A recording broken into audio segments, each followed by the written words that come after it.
And the ever-steady Styxboy shall rot away your brain. Bad to the bone, bruise the furnace, pick up for days on days. And the great sound covers global fence that bad writing to slay. We are all damage of damage. We are all damage of damage. We are all damage. The qualified, we are prepared. It's Friday, and live. I'm back. I'm back. Back in a flash. Back in a flash. No pun intended. Like a bad rash. Welcome everyone to another episode of Qualified. Dom has been suspended for his bad takes on Star Wars. No, Dom will hopefully be squeezing in here a little bit later. He's on the road, so hopefully he'll get back here. We got a new outro for you today. So if you stick around to the end, you'll be able to see this new outro that we have in honor of Dom.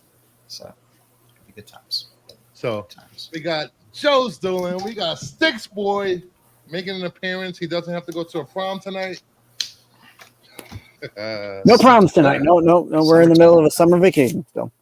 And I am Brucifer, and we are here to have some fun apparently tonight. Maybe fun. Yeah, absolutely. Why not? Talk some comics, talk some movie news. Who knows what happens? No spoilers. Random. Yeah, no spoilers. No spoilers. Spoilers? What spoilers for what? Streaming shows, I'm like, screw you. It's a half-hour show. You can deal with a spoiler. But crowded movies, I know some people wait a little while, so we'll hold off on spoilers for certain movies. But, all I know is going to movie theater sucks. Yes, it does. And had these stupid people clapping for everything, laughing at everything. Joy, Giving vagina and people's like joy makes us angry. And then they freaking upcharge ticket prices at my local theater, $5 for a certain movie. Oh, they upcharge you guys? That's wow. BS. Yeah. Seems they did that different theaters around the country. They actually upcharge for that movie. That's right. Most people just get their tickets early. Yeah. So you would think people avoid that, but mine still had their movie theater prices at $5. So, well, Styx, yours are all silent. There's just a guy playing the piano next to. He's a good piano player. Now you watch it. Really shows the emphasis in there. Oh man! So what's up this week, boys? Anything good happen? I made my way out this week to an LCS. You went out? I left. You found your front door? I found the front door, yeah. And wow. I went out into the sun. I didn't combust. Well, that's good. Wow. And went to the local LCS on Wednesday. So wow, I thought you looked a little less pale. I'm doing all right. Did they know you? Blood tans up pretty well. No, nobody ever recognizes me, which is fine with me. I'd rather not be recognized. Well, I mean, if it's your local LCS, I don't know if they. I don't go there. In the 20 years since you've been there. I don't go there very often because all they really have is they have new books, which is nice, and then they just have like a handful of short boxes, which is just stuff that's come out like in the past year that they dump in short boxes, which is just overstock. And they have some slabs here and some wall books, but there's no digging there or anything. Yeah, they were actually in nickel cosmic. I get most of my stuff, from Pool Lists in the mail bi-weekly. So I normally don't go to pick up new stuff, but I felt there were a couple things I wanted to get that I kind of wanted to fit gap into the collection that came out this week that I know I didn't have on my pool. Cool. So it's nice to get out especially on New Comic Book Day, see what people are picking up and what people are. I actually took a road trip to visit Max from Movie Madness Entertainment. Back in my Pittsburgh. That was fun. Yep, I saw that video. To go to New Dimensions and dig through the myriad of long boxes that are not sorted in any reasonable way, shape, or form. It was like it took me like 10 minutes to actually figure out where I was going to start digging. I was like, where do I start? Which room? Where do I go? I started at the beginning, and I work my way, and then the next time I go, I just start back up where I was before, and I just because it's a crapshoot there when it's just everything stuffed into boxes and you never know what you're going to come across. Mine's got like 10 long boxes and that's it. And then they keep rotating the stock. I'd is still good, Cosmic. Even though the owner passed, he passed the store on to his employees. But Ides is great in Pittsburgh, especially because you can get music there as well. But their basement has great back issues. I will say this: New Dimensions, their wall books were expensive as hell. Yeah, it's not a wall book place. It's a digging place. Yeah, they wanted $80 for a Mr. Monster #2. I was like, what? That's a $30 book. Come on, 25 on a good day. But like I said, places that don't have a huge, because they don't have a huge bunch of wall books. They have some behind the counter and some on the other side. But that's why. When you walk into that room that has like, I don't know how many I estimate how many long boxes are in there, because it has to be 500 plus long boxes at least. It looked I saw the video and I'm like, I probably would have had to go in the beginning of opening. I'd be there to close. It's rough. It's close to my parents, so I normally stop there every time I go home. I spent like an hour digging, probably hour 15 minutes, and I was covered in dust. Yeah, I was covered in sweat. I was like, my God, it's so hot. Was it this hot in there when I came in? Like, jeez. I've always lucked out. I've always found some fun things in there. Just digging through the dollar boxes. There's nothing that's like gold. Yeah. But good little books, good run fillers, good covers. I ended up picking up about 100 books from there. So I want to, between now and Baltimore, I'll probably give some away, give some out in Baltimore. I haven't decided yet. So fun times. I want to share the wealth with the viewers. Excellent. Well, let's see. What a guy. Who's in the chat today? Who's in the chat, Bruce? Who we got with us? We got GT Comics. Of course, first as always, we had Pete in the chat. That was that was you. We got Jeffrey Fonzo. What's the Sticky Goose video? And GT Key put that up there. Any thoughts on the Sticky Goose video? Well, he said Stick Goose. I figured he meant the Sticky Goose. Sticky Goose Comics. I guess it was his wife. I don't really watch that channel, but his wife came on and they went through like 40 different, a bunch of different YouTube comic people. Yeah. And she gave her first impressions of them. Right. It was cute. It was fun. We got Meatwad #1. What's poppin', party people? Thanks for stopping in, Meatwad. Yeah. Cosmic One. Rest in peace, Dom. Oh, he'll be AOA. Yay, AOA. AOA, that wasn't you that kidnapped the guy for 36 hours and forced him to play Yahtzee, were you? The guy in Florida. Damn it, I thought we were playing Farkle. Did he kidnap multiple people? I don't know whether he kidnapped multiple or just one, but I know there was a kidnapping and I know there was forced Yahtzee involved. There we go. Wolverine #4, Part 4 was the bee's knees. Allegedly. Hey, it's I haven't seen no it. Spoilers in the chat, please. I left the house once. I won't be going out again for a long time. Probably till Baltimore. Hey, that was your one and only opportunity to get joined. Yeah. But Bruce did see it. I'll go sometime this weekend. Yeah, I have excessively low expectations. I'm not a fan of Deadpool, so and I think Deadpool 2 was better than this one for me. Really? Yeah. So I'll give it like a 6 or 7. That doesn't leave me thinking very highly of it, but I'm still gonna go. I'm very. I'm not saying don't go. It's a fun watch, but don't expect a great overarching, huge extravaganza. Oh story. no.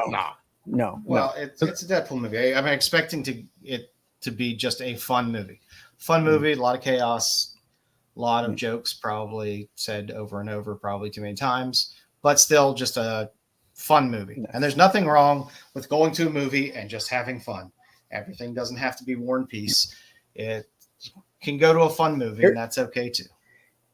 Here's the big question. I guess we'll ask Bruce. Bruce, did you come away with a bucket? No, I don't have the nearest IMAX is in the mall. They didn't have any kind of bucket, not even the little metal. They didn't have bucket? anything. My movie theater sucks. Wow. All they had was a $5 upcharge. Yeah, at least you got that. Something. I don't know. I don't know. For people that have Marvel MCU goggles, this will be the best movie they've ever seen. I've seen goggles? I've seen Marvel goggles. I've seen so many reviews online. This is better than Endgame. It's the best thing in 20 years. Blah blah blah blah blah. Well, to me, I don't know. Marvel kind of needed a palate cleanser. Yep. To me, all their movies have the exact same tone and feel to them for the most part overall. And I think this being something a little bit different is a nice reset, nice little palate cleanser. Then they can move forward and ride this wave and hopefully do some interesting, a little more adventurous things. I think a lot of people said it's going to make 2 billion, even 3 billion. It'll be lucky if it make 1.4, 1.5 billion. A billion? You think? That's gonna, billion. I think if it comes close to 2, it's because of word of mouth and people say it's good, yada yada yada. Yeah. Otherwise, the 1 billion mark is probably the safer route to go. 2.5 is kind of out there. I think there's a lot, but this is the type of movie where you will get a lot of people going back to watch it multiple times. Yeah. Right. And that's the hope. Especially after it dies down a little bit, you can get in the theater. It's not super crowded. There'll be people that'll keep going back and see it a few times. So. And there's going to be, I could actually see it because my friend's mom said she won't go see it again because of the overuse of certain words in the movie and curse words and curse words and gore, and she liked the first 2, but she said it was excessive with the cursing. Have you never seen an R-rated? She's never seen an R-rated movie before? I mean, the first one, if you're going to get offended by any of them, it's going to be the first one, right? The first 5 minutes of the movie? Well, the first half hour, yeah. Yeah, I don't know. I mean, set your expectation. It's an R-rated movie, but it's not. It's an R-rated movie because there's going to be silly violence and there's going to be a lot of cursing in it. Gratuitous cursing that's unnecessary, but that's kind of the point of the movie. Well, I'm just glad it came out for all you Deadpool, all of the many Deadpool fans out there. This is right up your alley. Enjoy it, have fun, and that's all you can. I'm not gonna say I'm a Deadpool fan, but I do enjoy the comic book movies when they come out. Yeah.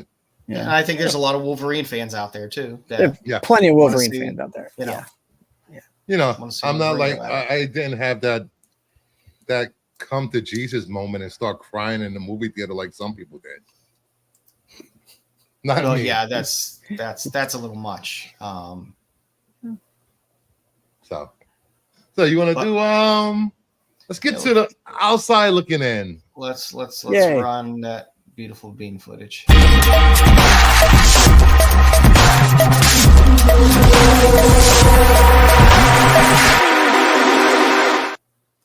All right, first up, we have Prelude to Dead Corpse, number 3, around 20 sales, average $25. I do like this cover, but I'm not paying $25 for this book. Yeah. I'm not a big fan of C&D level characters and speccing on books for those reasons. But this is what's his name? Dogpool first appearance, right? Yeah, Dogpool. Yep, right there on the cover. Yeah, it's they like the character. I wouldn't. People like the character. Guess. Yeah, I guess it's a cute little gag, but sidekick animals normally don't get a lot of money. I mean, I'd rather have Jeff the Landshark's first appearance than Dogpool. Was that West Coast Avengers number 5 or something? Yeah, I think so. Oh, they just announced a new West Coast Avengers book today at San Diego. Yeah, I know Disney's not going to do nudity, which is my only reason for seeing an R-rated movie. I can care less about violence and cursing. What are you going to do? Cosmic said he cried. I cried with my popcorn right now. I was like, no more popcorn. Yeah, I that's why I can't go to the movie theaters. I don't like people's joy or sadness around me. Prefer just to watch it in the privacy of my own home. And God, I don't know. It wasn't even a long movie, and so many people kept running back and forth to the bathroom. I'm like, what's going on here? How many people had their phones? Actually, I didn't see anyone with their phones actually. Because that's one thing that drove me away from theaters. You're sitting there and you just start seeing phones light up here and there. That always bothered me. Quiet, I'm trying to take a call. Too many distractions. No, Mom, I'm not picking up the butter. I'm FaceTiming in the theater. Look at me. Oh, yeah. There you go. But yeah, I mean, like it's not unexpected to see this book there, especially this week. We'll see where it goes in the next 2 weeks. Yeah. As you know, as you guys saw, there was quite a few Deadpool related books on the Hot 10. Yep. Yeah, I mean, 20 sales is interesting for the fact that many people were buying this book for an average of $25 is interesting. Good luck with that. Yeah. But this is the wrong week to buy it to turn for a profit because it was a short. Even if you bought it on Monday, you'd have to sell it by Wednesday. Yeah. You know, these books should have been up like the week before if you were going to sell them. Right. Yeah, it wasn't like it was a surprise that he was in the movie. I know. It was in the chat. All right, what we got up next on the old list? We have a message from Tom Tober. He said that the link isn't working for him. Oh, jeez. Somebody send him the link, please. I'll do it right now. Is it his internet? No, who knows? Got to get off that stream link or whatever it's called. He still has the AOL disc. Somebody please send him the link. I sent them the link. Okay, good. All right. Next up, we have Wolverine 88 facsimile 1 in 25. Around you can actually make out what's going on the cover as opposed to the original. We average of $35. Still an ugly cover. I like the I'm not a fan of facsimile 1 in 25s. No. And I'm also very much not a fan of calling it a facsimile because that's not a facsimile. That's not the original cover. Therefore, it's not a facsimile. It's an additional printing with a different cover and a ratio. So that's my 2 cents on that. Mama Bear says she's going to record a video. She got a couple of packages in. I sent her 2 packages to Canada. Yeah. Joe is a crabby mountain hillbilly hermit. Damn straight. He's our crabby mountain hillbilly hermit, damn it. Damn straight. Yeah. Mama Bear deserves a couple packages. She does. I agree with you. Facsimile covers should not get 1 in 25. It just confuses me. Just don't call it a facsimile. Call it additional printing. Call it a third print. I don't even know if this has. I don't even know what to call it. But call it what it is. Whatever printing it is. It's not a facsimile when you change the art on the cover. Yeah. A facsimile means it's a reproduction of the original, and that's not the original cover. If anything, it's an homage. And me and Joe don't agree on much, but we agree on this. Next up, Go ahead. We had the original. We had the original on the list tonight in the Hot 10, and that book. So. I understand why that goes up between, the movie and this facsimile coming out. Facsimiles always tend to bump up the original a little bit as well. That I understood. This, good on you. Good on you if you're spending $35. Oh, there you go. Fuck you, Bruce. Yeah. What do I do? This is why I made a new outro tonight just for you, Dom. In honor of you, Dom. I got you. I got a new outro when we're done tonight. So I appreciate it. Ooh, live on location. This is why we can't be in the same stream together, because you're an asshole. Yeah, I prefer smut connoisseur as opposed to hoarder. Connoisseur smut. What do you think of this cover, Dom? I'm a curator. It's 1 of 25. Smut. That's a fucking just it's a reverse of what the Deadpool and Wolverine meeting. The first, yeah. But all it is. People will like it because it's Wolverine and Deadpool. Everything's Wolverine and Deadpool. Yeah. Nope. It's a cool cover, It's all right. It's all right. It's not bad. I'm not gonna run out. It's a facsimile too. It's a fucking facsimile. Come on. Yeah, man. I know. Yeah. That's what frustrates me. I got 2 of the original. I'm good. Yeah. Oh, I got a deluxe newsstand. Yeah. I don't have it at all because I never desired to really have it in my collection. It was an ugly cover to begin with. It is an ugly cover. Dom was working hard getting all those SDCC toys. So, I'm jealous of Matt being in San Diego Con, man. I wish I was there. And plus what I've seen Funko wise, yeah, I'm jealous. I'm pissed too. I'm telling you, Tyson. I only saw one Funko news that I got excited about, and that was the Battlestar Galactica. That's it's the fusion. Yeah, the fusion. Yeah. Yeah, that's the only thing I got excited about. I'm like, ooh, Cylons. Well, listen, they had these box of funds that they gave out at Funko that you get either order one at home or you get the ones over there. Yeah. Apparently, one of the Funkos, the Freddy Funkos, is Zartan. I'm pissed. Ooh. And it's only numbered to 250 pieces. If I was you, I would go on eBay, buy it now, because it's going to go up insanely. It's going to go up. Yeah, I would hop on eBay just to get it because you want it. I do want it. Yeah. So they introduce a lot of stuff, man. I'm like, it looks like there's going to be a lot of good stuff coming out in the rest of the year, in 2025 too. So nice. All right. Next up, Hulk 16, average of $35. A newsstand sold for $145. First red She-Hulk. There you go. Yep. I have the regular one. I don't have the newsstand. Yeah, that newsstand is not easy to come by. I saw a newsstand. I was going to get one a couple weeks ago, and somebody wanted $200 for it. It was beat to all hell. Not for $200. When did this come out? What year this book came out? 2016? No, 2009. Earlier than 2009, 2010. Yeah, because I know that newsstands ended like in 2014, right? Marvel ended in 2015, 2016. Okay. And DC went all the way to 2017, maybe the end of 2018. I'm not too sure about that. Hey, Bruce, what do you think about the new DC logo? It's back, baby. We'll talk about that later. Okay. We'll talk about that later. Okay. Coming in here, want to spoil stuff for the news section. Been working hard all day.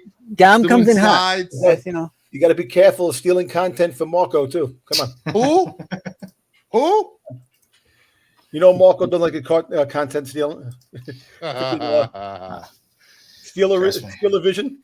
Let's go steal a vision. He needs to steal a few buttons for his shirt to button them up. Nobody wants to see his 4 chest hairs every stream. He needs a lawnmower for that chest. Lawnmower 2000.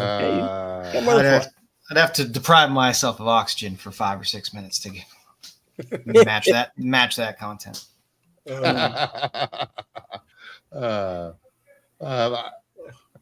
I guess people are thinking that maybe she'll show up in Captain America movie since Red Hulk is there. But hey, You know who's supposed to be Or there too? yeah, No, who knows? well, Betty. Liv Tyler. Liv Tyler, yeah. Yeah. Bringing the So old Betty back. you know what? Maybe she gets the old freaking serum. Yeah, I don't know. That's a lot to cram into a movie. that's not Betty in the comic though, is it? Who? I can't remember who the Red Hulk was. I never kept up with the Red Hulk. The Red. I had Well, no Red desire. She-Hulk, yeah. Something.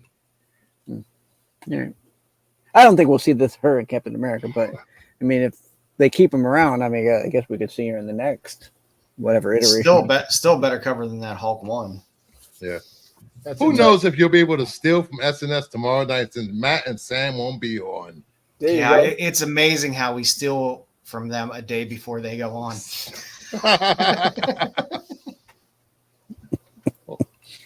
We're that good. We steal from the future. Yay. All right. Next up. Yeah, BK. My favorite cover. Epitaphs from the Abyss, number 1 and 1 in 100. About 10 sale, average $110, high of 180. EC Comics is back. Nice. Yeah, I got hey, listen, foil. BK. Yes, my pops are rigged. They explode when someone touches them. There you go. Don't touch my toys. I love this cover. This cover is awesome. I see. Yeah. Betty Ross was. You have to read to be able to copy. She was the. Okay. The I told you. Don't do that.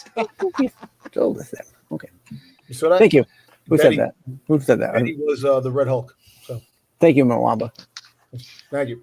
Yeah, EC is back there, and it's not just they have a couple of these books that are coming. So, Yeah, there'll be some good ratios on these. I wanted this, but FOC, a lot of the stores had it for like 125 to 145, and Midtown was selling it for 90. The thing was, you had like 4 covers on this book as well already. Yeah. So people, I know at my LCS, 'cause I was there. I was just checking. I was checking volume of stuff, because they just of the new stuff that was out. There's still a lot of copies of all the open order covers there. You said there were 4 other covers. Were that like a 25%?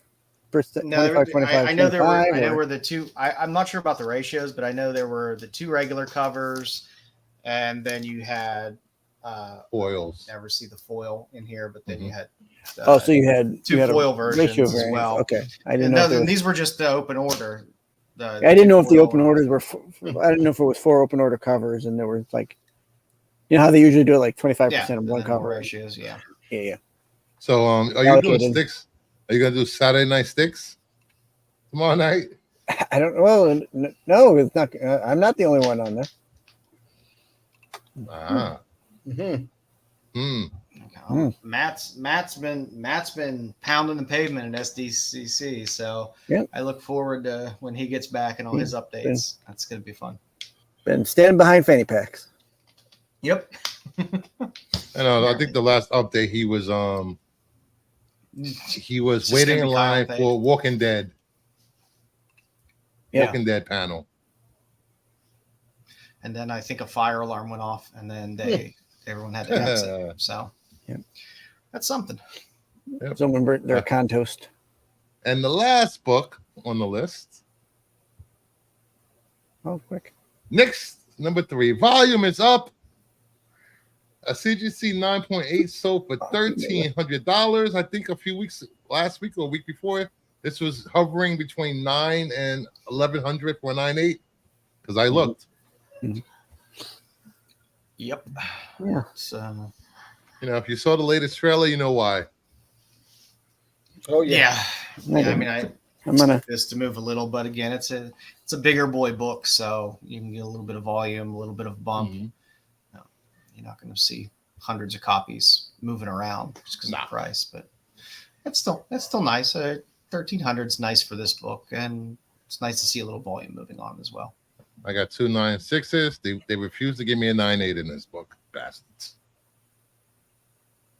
We'll be looking at some other X23 covers tonight if you can't swing this one. So nice. So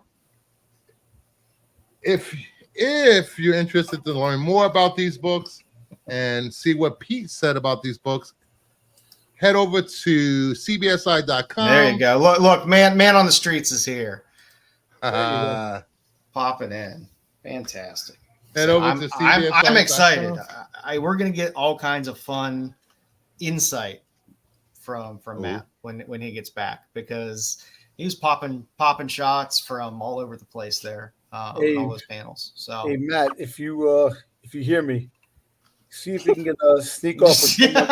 Oh my God! I was waiting for the ask. Do me a favor if you can get a Funko Pop for me. The Freddie Funko as Artan, I would appreciate it. Thank you, bro.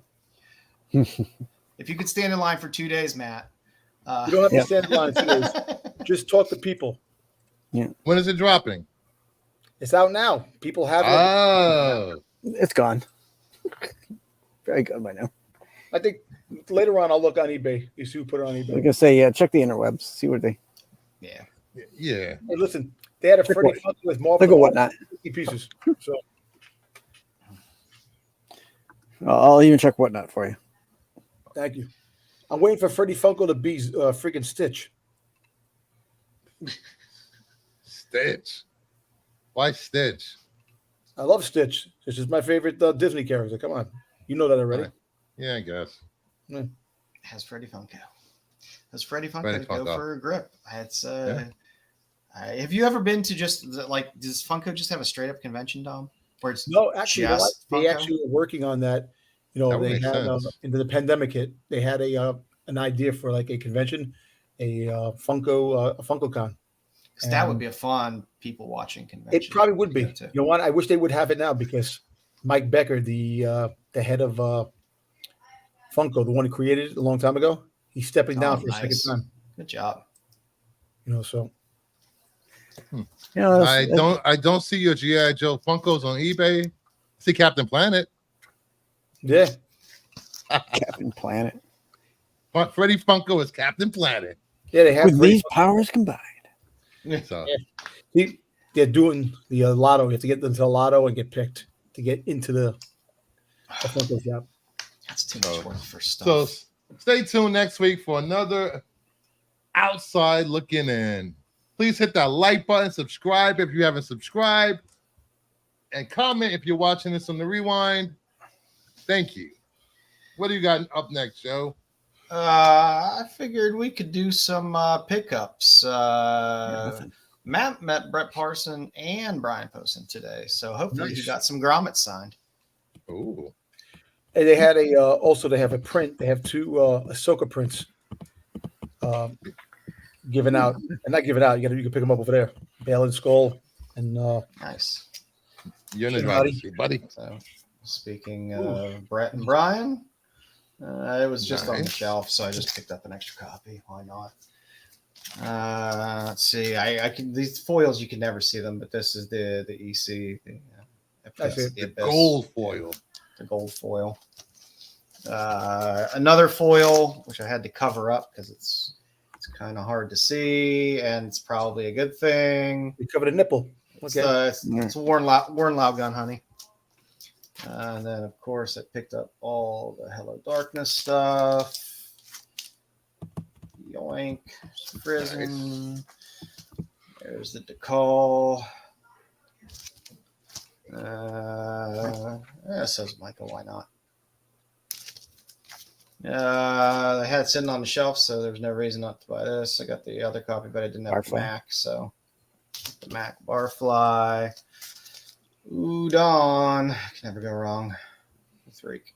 So yeah, you knew something special. Yeah. It was one that I realized I didn't have on my pool for some dumb reason, so pick it up. Zartana. Zorana with the hat there. She didn't have the hat on the other one, right?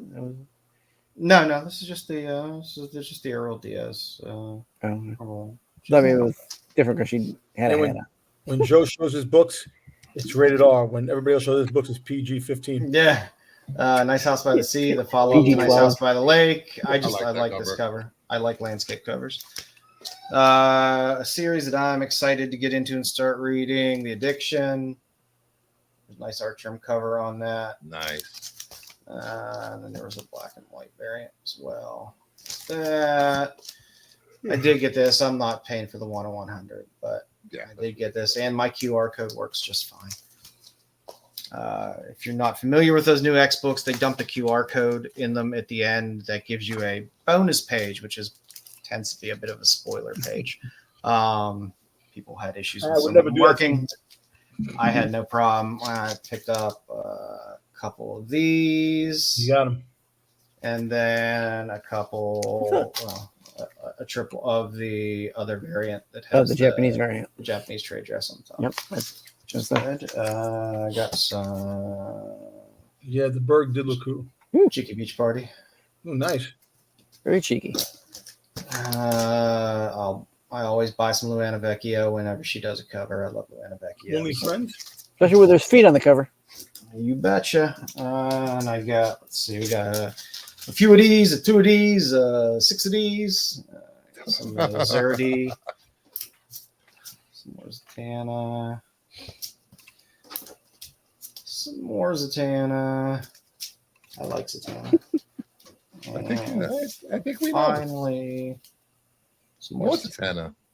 Yeah. That's the minimum trade dress, right? That's the minimum trade dress. I'm still waiting. My ratios are still in the mail. Supposed to be coming, but now these are the ones you got at the LCS.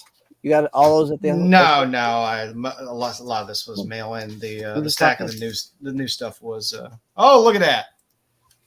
The man, the legend, Jedi Johnson. Welcome back, man. brother. What's going on, guys? You guys hear me? All right. Oh yeah. Getting the band back together. Hey, Jedi. What's going on? Like you sound like you just woke up. No, just got in from work.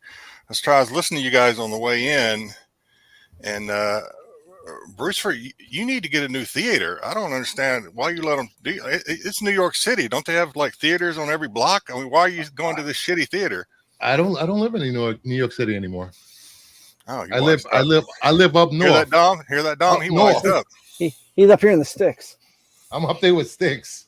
You didn't give anybody any guff during the movie, Bruce, because of their. I don't care. So I don't know if I'm going to go see it. I normally go see this movies with my youngest son, but he's actually in Canada, and I asked him. I was like, "Hey, he's up there visiting his friends." And I said, "Hey, you guys going to the movie?" Because I figured it was like mandatory in Canada that you have to go see this movie. Isn't there a national holiday for Wolverine? Yeah. Two Canadians in one movie? Oh yeah. He's like, I don't know if we're gonna go see it. I was like, you need to make up your mind because I got a weekend to plan. So I'm a busy man. My calendar fills up. Yeah. It's a fun popcorn movie. I'll give it that. What how is it a fun cut? It's God sent. They finally made a movie. Yo. No, we're not going to do any spoilers, right? My oldest son, no, I haven't seen it, so I couldn't do it if I wanted to. But mention. My oldest son did see it, and he said there are so many cameos in this thing that it becomes kind of hilarious how many cameos they crammed into this thing.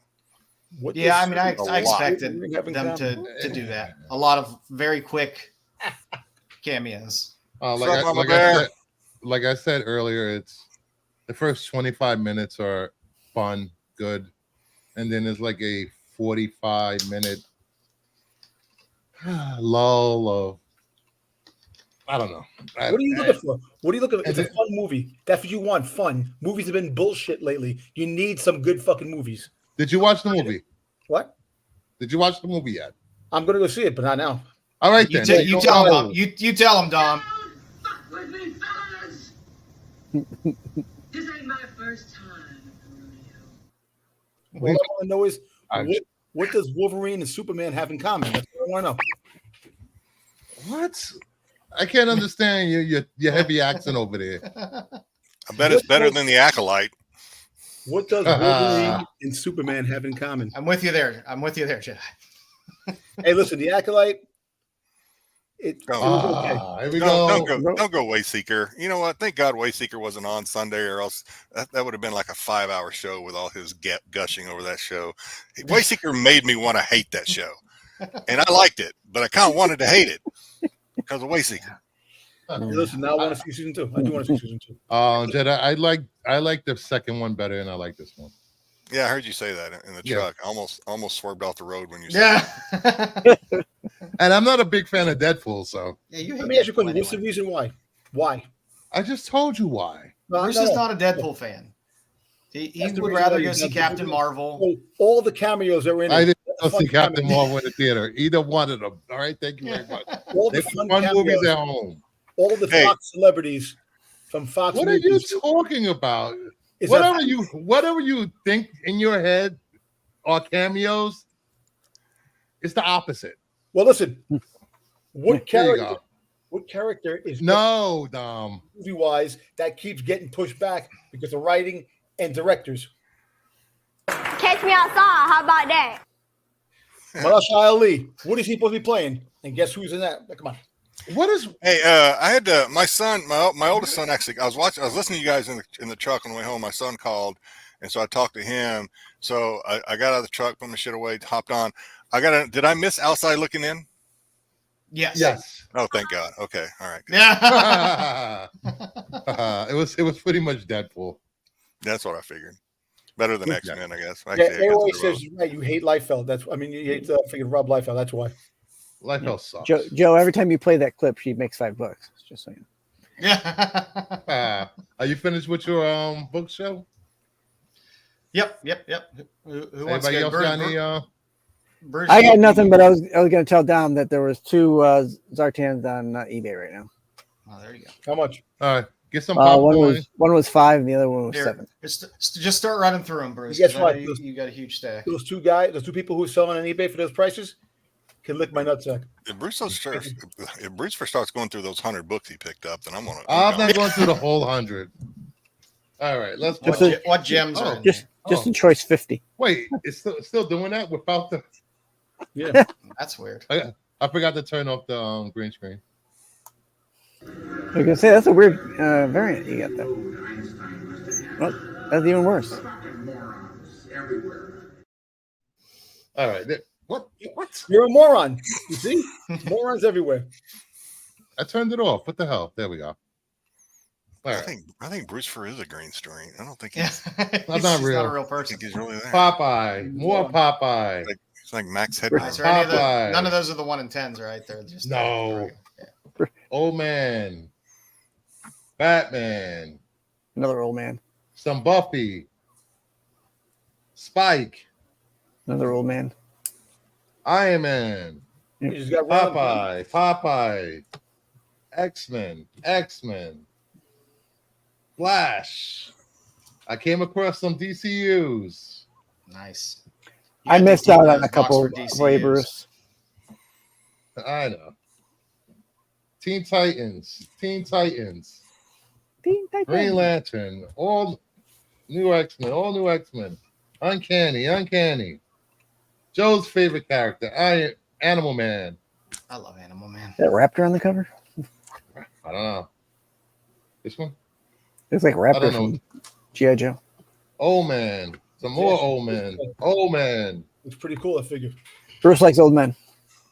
That's why you're on the show. Youngblood. Not gonna deny it. Xena. More Animal Man.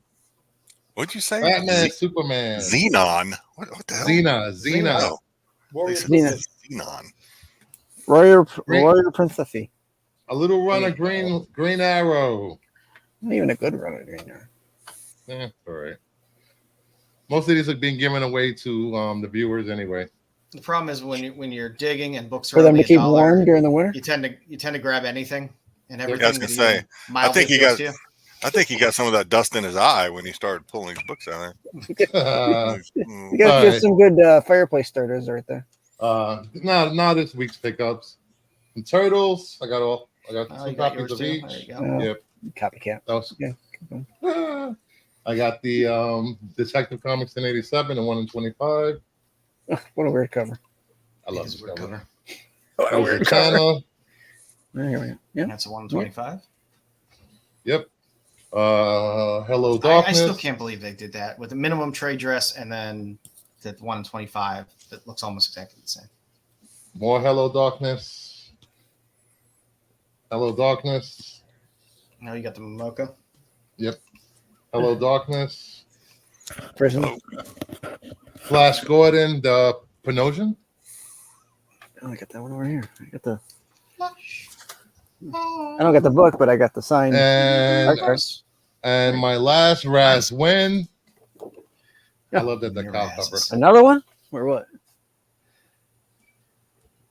Oh, yeah. signed, yeah, the Secret Wars. I thought it was slabbed. What happened? It wasn't slabbed. It was signed. No, I thought it was slabbed. Might be a 9.8. And that is it. All right, Styx. I got nothing. There you go. Dom, you get nothing. Away. You're away. Yeah, you're in hotel land. Yep. You didn't get any packages at the hotel? Come on. Speak ahead. I'm pretty sure he goes down the street and get a package. I was only going to show. But since Bruce he's in. Gross. Since Bruce showed, I actually won something. So Bruce, I can't give you shit anymore. I actually won. I won a slab on a Whatnot giveaway. Ooh. Nice. Those are hard. Yeah, it's a CBCS. Oh, so's Micah. So's a Micah signed. So's a Micah. Nice.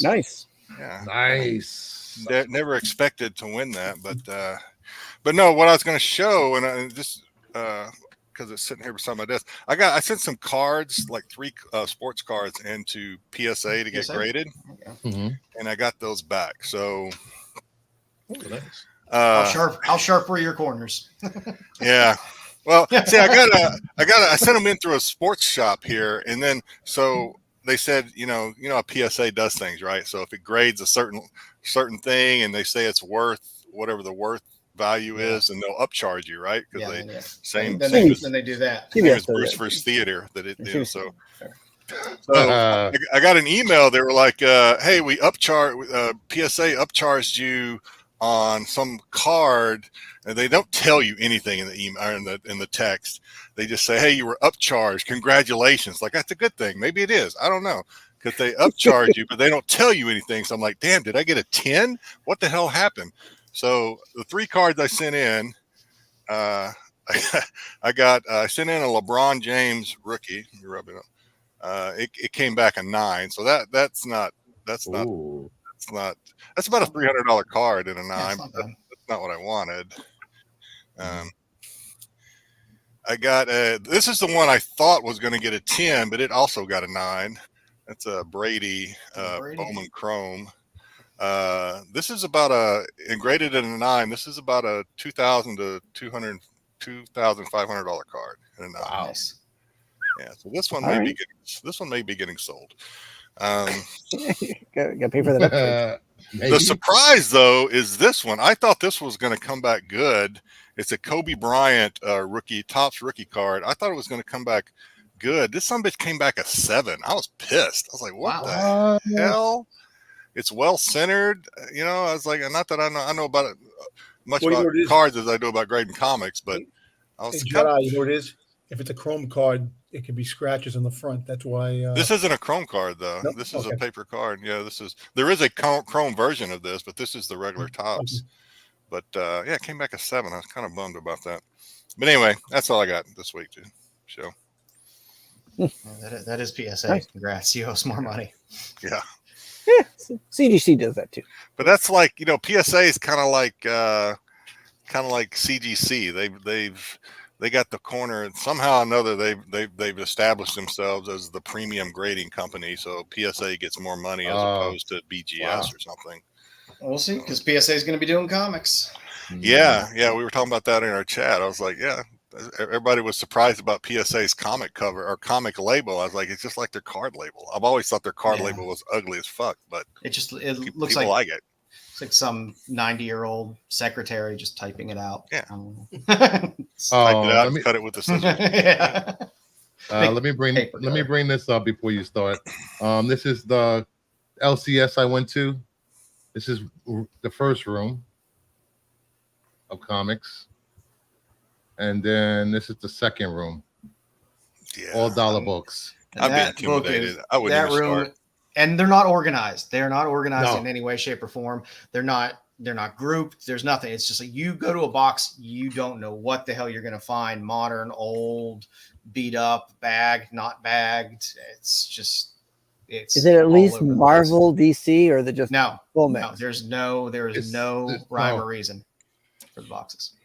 And then they have boxes on the floors under the table. Yeah, I'm intimidated just looking at your pictures. I was like, I would be like, shit. Like I said, when I went there, I started on the far right, and then when I went back again, I started from where I stopped. I heard you say that, man, but I was like, if I were you, if you were me and I was you, and we were the same, I would. If I go back to second, you understand that? You follow that research? I'm trying. Yeah, okay. If I were you and I went back, I'd be afraid they snuck some good shit in on the stuff I'd already looked at, and I'd be tempted to start all over again. So I'd never get through that son of a bitch. I'd be sitting there. I'd be like an old man trying to. Before I got out of there, those boxes are so stuffed. I'm like, they're not stuffing shit in there. So I just keep going. I mean, there's no way to get through all of that in any reasonable time.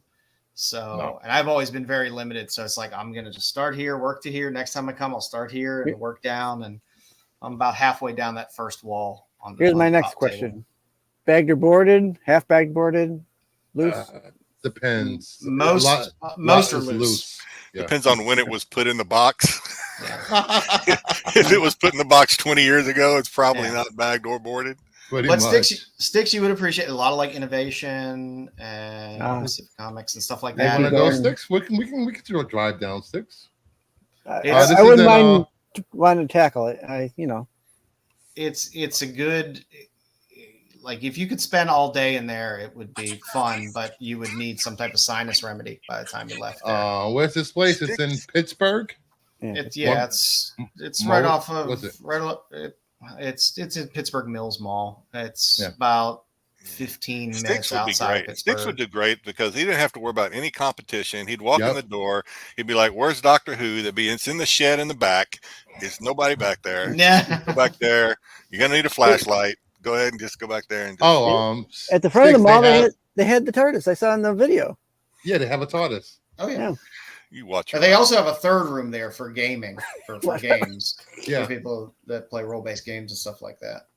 So that's a smelly room. So it is. It's a huge shop, and that mall is a dead mall. If anybody happens to be near there and be like, "Oh, I want to go to that place," understand you're walking into a dead mall. There's literally like 8 stores in the whole mall, and it's a huge mall. There's like 8 stores left, and there's potholes everywhere. I just had a really good idea for a comic book store. What if it was a comic book store of nothing but like bathroom stalls, right? And there was like they had like holes cut. Don't get nasty, Don. They had like holes cut, and they had like those rollers. Like those rollers people use to when they unload trucks. Those roller things. They just had these rollers going. Yeah, so you just kind of roll the boxes through. You look. And then the dude's like, "Are you done yet?" You go, "Yeah." You just kind of push it, and then the next one comes. You just kind of all while sitting on the shitter. So you're gonna have bathroom stalls with holes while you're sitting and going through comics. You're gonna have something like this happen. The places that Brucifer's gone to, glory hole places. For speaking from experience, I don't know. Pickle Parks. He knows that by heart. You see how. He took me to the one on the turnpike that one time. He was a pro. You'd have to have some hand sanitizer though. You got to, it could get baby wipes. It could get sticky. He was a pro with that. So, no, thank you. No, not a good idea. All right, back to the drawing board. All right, I'll keep trying. I mean, why'd you have to get Dom started? Rile Dom up. He getting all excited about glory holes. All right, I'm getting excited. You're from the glory hole days, man. What are you talking about? What are you talking about? You show me where they were on 12th Street and Avenue A over there. How do you know about those places? I've never heard of those places before. You know what? You look right there. What are you talking about? Nothing could be worse than I watched those dead mall videos where those guys go in abandoned buildings and abandoned malls and stuff like that. Yeah. And he was in Baltimore and he decided to go into one of the peep show places. And if you've ever been to Baltimore, there's a block. There's places there. He went in there and was filming and had a black light, and it was like a murder scene. It was the grossest thing I've ever seen in my life. Yes, it was quite awful. You'd be amazed. People have Yeah. some accuracy and non-accuracy and velocity. Shooting for distance, are they? And some people don't, right, Styx? That's how we Hey, try and trying. That's all I say. No, it wasn't. It wasn't. It's not the Dawn of the Dead Mall. That's Monroeville Mall, which is slightly opposite direction. At the other side, Far towards away. Scranton. No, it's right outside Pittsburgh. It's about 20 minutes outside Pittsburgh. But I mean, it's going towards Scranton that way, going east. Right? Yeah. It's in Monroeville. So both this store and Monroeville Mall. If you ever go to Steel City Con is right next to Monroeville Mall. Is that this weekend or next? So if you happen to go to Steel City Con for any reason, this weekend, just know that you can go down less than a half a mile down the road, and I want to go. You are at Monroeville Mall, and I think they still have the museum in there for the Dawn of the Dead. But you can walk through, and the mall still looks very, very similar. So it is fun if you've never. I picked the wrong weekend to go visit Max. I should have visited him this weekend. I didn't realize that Steel City Con was this weekend. Steel City Con's a decent. It's a decent con. It's not a bad con. All right. This week, I decided to just create my own magazine instead of grabbing covers. So, hey, Tyson, I'm sorry, Tyson. I'll tell you what. Just go on Brucifer, igobbledagherkin.com, and you'll find a bunch of pictures there. What? Oh, what a turkey. Or you can head over to Dom's IG page. Snowballs are free. Free snow cones. That was whack. I know it was whack. Even I know, I was like, I'm gonna move to Malibu Beach, shave my pussy, learn to surf. Shave your pussy? Why are you gonna shave your pussy? So I can surf faster. That's how I felt about that interchange.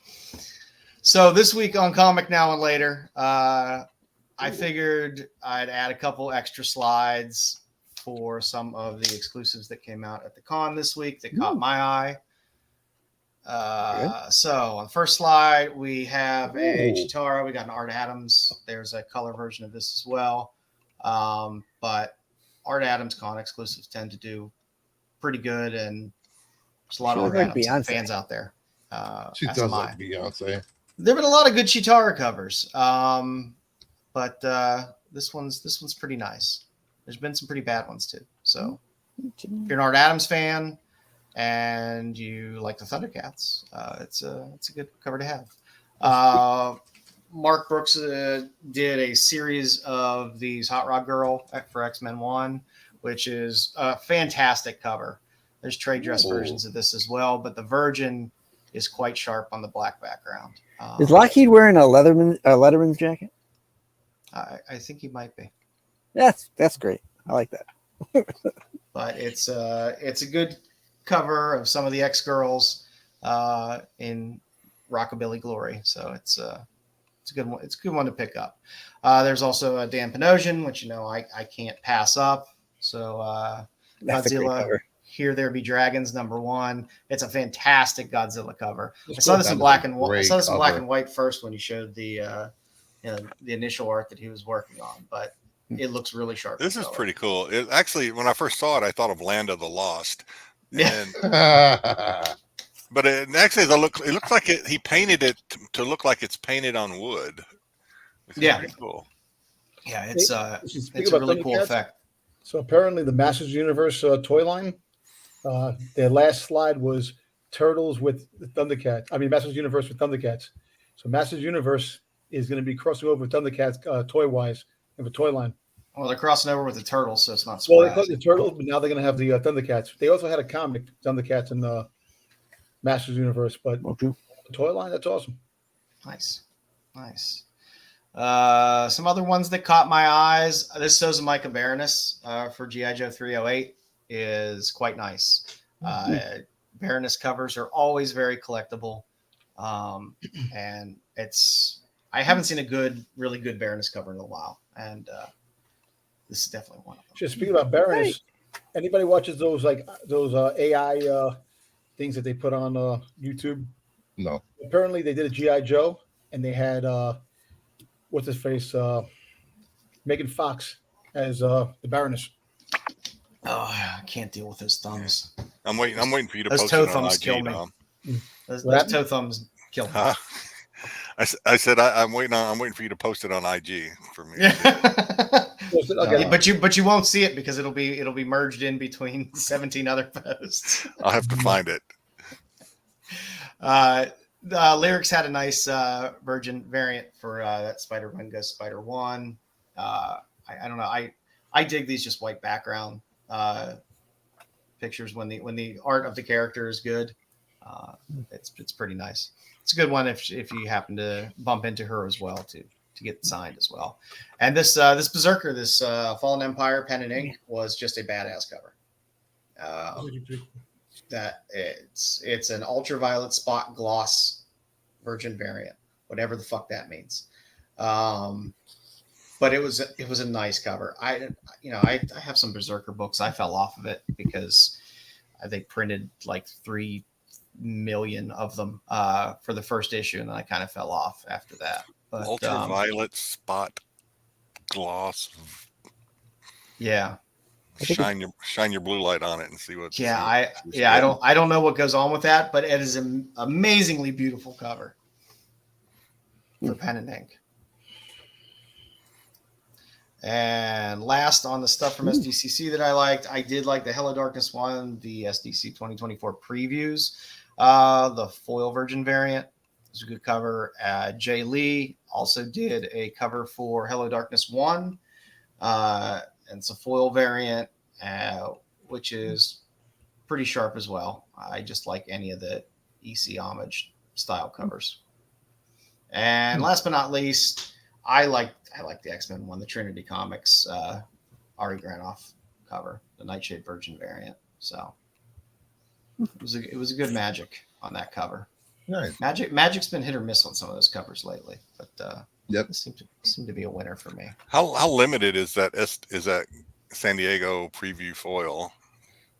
I don't know. There's a regular one too, though. There's a regular one that either has a trade dress or is not foil as well. Trade dress were on that. Yeah, well, the trade dresses that they've been doing on Hello Darkness are small. I think I don't think it has. I don't think it has it. If it does have a trade dress on it, it's just like this really small little. The trade dress. Oh, it's well, the foil is limited to 500, I think it looks like. That's probably, and the non-foil's probably 1,000. That seems to be the way they do it. They've just it's 250 for the foil and 500 for the trade. Yeah, trade. There's a couple up on for sale. It's a good cover. It's a good cover. And looking into the future. We got the Zatanna cover, so the Zatanna Bring Down the House 5, the Oscar Vega variant. Wow, her in a red outfit. Yeah, I like that with the burning heart and Zatanna in red. It was nice, but I have a Zatanna problem, so I'm a little biased. Would that be considered a red dress distress cover? No, it's not really a dress. I'm not going to give that as a dress. That's a jacket. She's not in distress. Yeah. Well, I mean, there's fire behind her, so red jacket not in distress. She started that fire. Yeah. Yeah. Well, maybe. She's smoking in Joe's heart. Yeah. Aww. Might have cranked out your fart in that position and just burned that heart right into that card.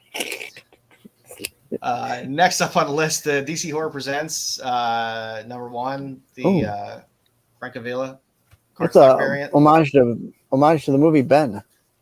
Yes. You ever seen that movie? The two of us will be I like Francavilla covers. I know his art can be a bit of an acquired taste, but I like the DC. I like when DC goes back to horror and we'll run a little series with horror stuff because they always tend to have great covers and pretty decent stories as well. And next up, Babs number 1, the Amanda Connor variant. This is a Garth Ennis book. So Garth Ennis writing barbarian style comics is good enough for me. It's from Ahoy Comics, so it's a small label, so it's not the easiest thing to probably find. So That's something to look out there for. I like Garth Ennis stuff, and like the sword. This was definitely one of the best covers on there. And I love Amanda Connor. I like seeing her do stuff on indie stuff versus, DC and stuff like that.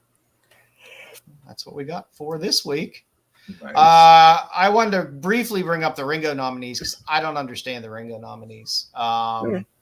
I was a little thrown off and confused by the nominations this year. So for best cartoonist, writer, and artist, 66 Shark Teeth, who I'm not overly familiar with. Wow. Kay O'Neill, Ed Piskor made the list. Jeff Smith, and Jillian Tamaki. So I guess I don't know. I felt the same way about writers. Dan Abnett. I'm Brubaker, sure. Put Brubaker on everything.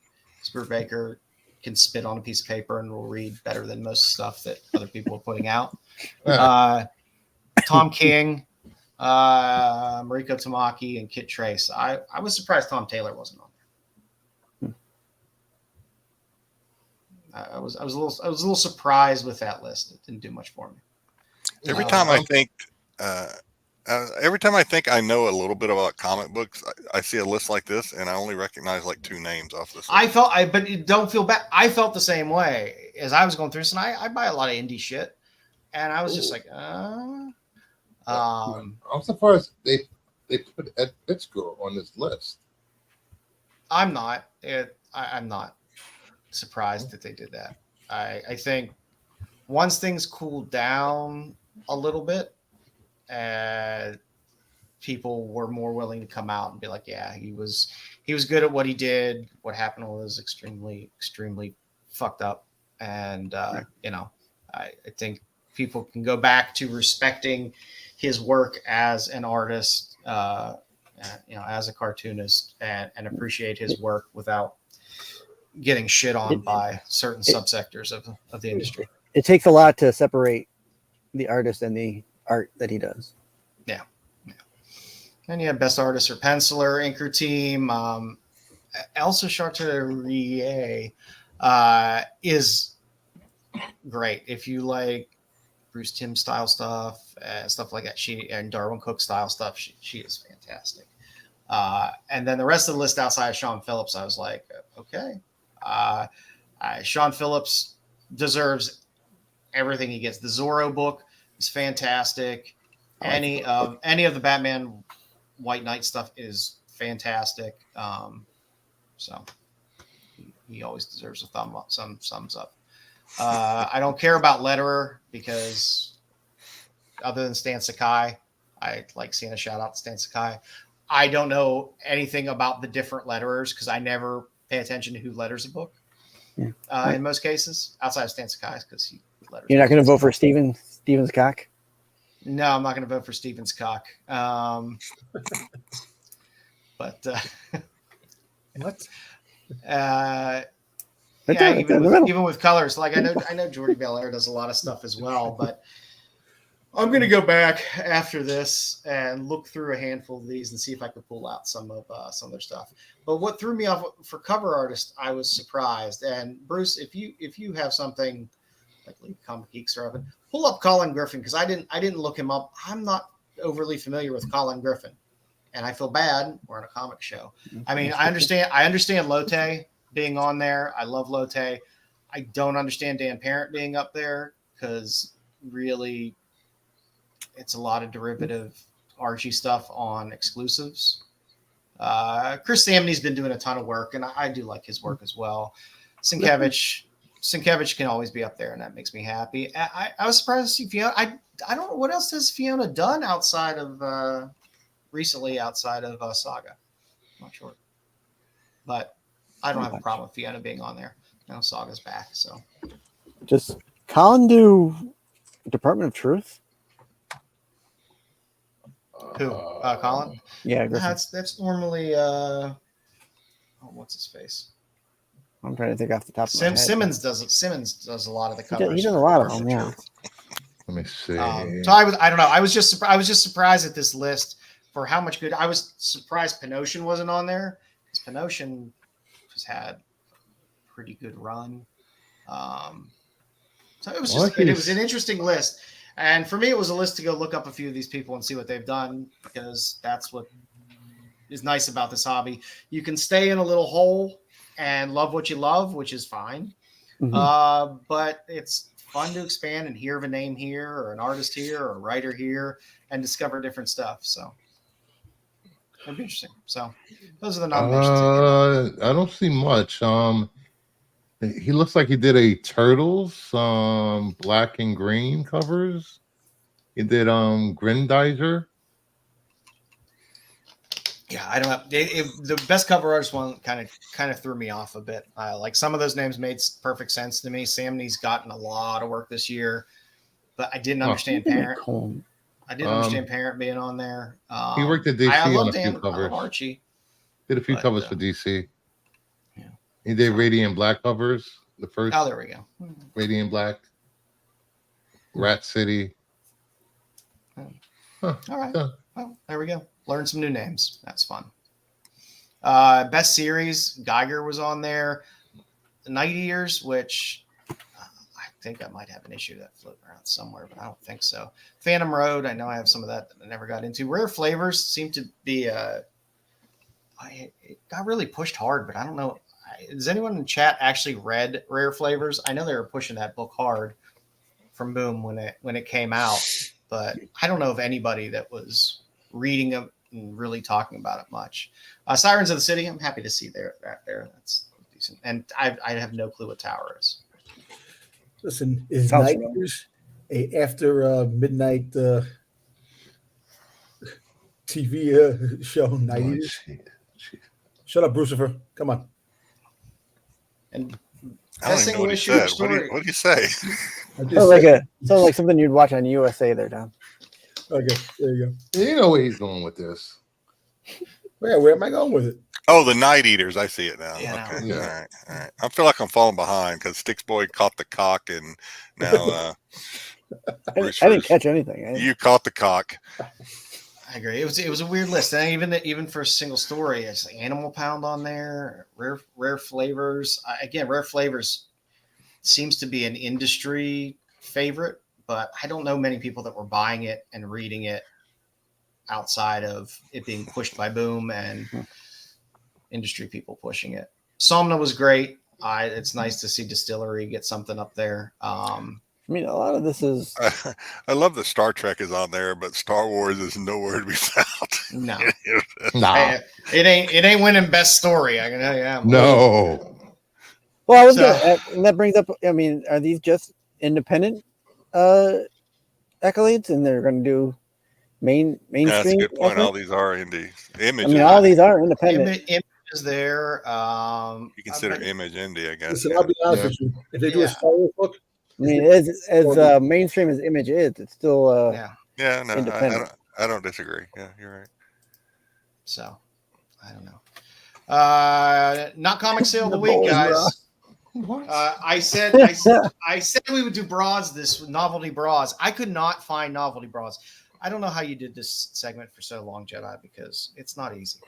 I did all the easy ones. Now you're having to Well, Don brought up bras last week. I was like, yeah, let's do novelty bras. And this is the only thing that I could find that was interesting was the Bowler's bra, the 1961 vintage Bowler's bra. Yeah. I love the art on it. I love that they still had the box for it. And it was kind of funny, so I kind of dug that as well. And it was only $30. My Lady Bowler. So, hey, $30. Like $15. $30. So I guess the novelty bras aren't really. It looks like an ample chest size. So if your lady has some ample chest cannons, hey, get her the Bowler bra. I think you might have stumbled upon an untapped market here because it's 1961, only $30 for something. Yeah. Man, that's what I thought as well. And I kept trying to tweak my search, and I just wasn't finding anything good. So that's there. So I wasn't gonna leave you guys hanging with just one thing. So I did do cereal boxes this week. There you go. So I apparently, if you find this goddamn SpongeBob cereal box, pick it up, and Holy shit! That was on 22 bids. That was on That's 22 bids. That's not even. Empty. That didn't have any cereal. Yeah, no, it's a flattened box. It's a flattened box. Apparently, That's they don't ridiculous. care that much about, condition for some of Got the this stuff. same corn seal as any other Kellogg's cereal, so he just put another bag in there. This was the SpongeBob SquarePants movie cereal box, because there are, I believe, other SpongeBob boxes as well. Yeah. But this is specifically the one for the movie from 2004. And you know what we say all the time? We're getting old as shit. There's a younger generation of people in their 20s and 30s who have money now and are getting into collectibles, and they like their nostalgia as well. And some of this stuff.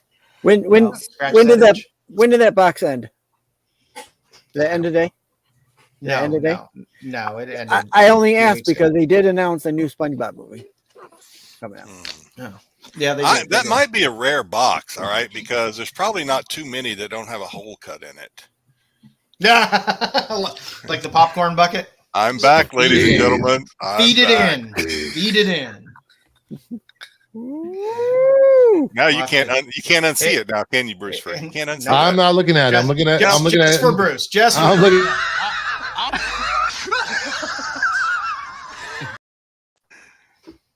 That's what Bruce thinks about all day, man. Come on, what are you talking about? Look at it. Look at it. Are you starting again? Look at it. You know you like it. Then there was this Kellogg's Pokemon Limited foil edition from 2000, vintage sealed cereal box that went for $200 on a best offer. I saw these kind of all over the place in price, but maybe because this one was sealed, somebody paid up for it, even though the top right corner smashed to shit. But people love their Pokemon as well. Yeah. It's another one of those nostalgia things for people that are a bit younger than us. And it has a legendary Pokemon on the cover, so on the box, the bird, Archie. I forgot the name of it. Articuno or something like that. Yeah, one of the 4 legendary birds. Yeah. And sticking with that same nostalgia theme, the 2002 Quaker Cap'n Christmas Crunch Jimmy Neutron Blast Berries. Damn, that's good. Super rare used. Another flat box. Apparently that's how people send these. I mean, if you were in the UK, these would just be shipping containers. Yeah, they ship comics in these things. Yeah. But that sold for $849. Buy it now. Jeez. So apparently there's some Jimmy Neutron fans out there. This like I said, there's a lot of comics and stuff out there for a lot of these things. I know we've all seen Pony and My Little Pony and stuff like that. But those kids that grew up on Jimmy Neutron are 30 years old now. So yeah, a lot of these properties had comics that are out there. I mean, the SpongeBob comics do pretty well, but we always are thinking our 80s nostalgia of Thundercats and G.I. Joe and stuff like that. There's a whole nother line of stuff that frequently has comics associated with it as well. That yeah. We can only judge by what we like and what we grew up with.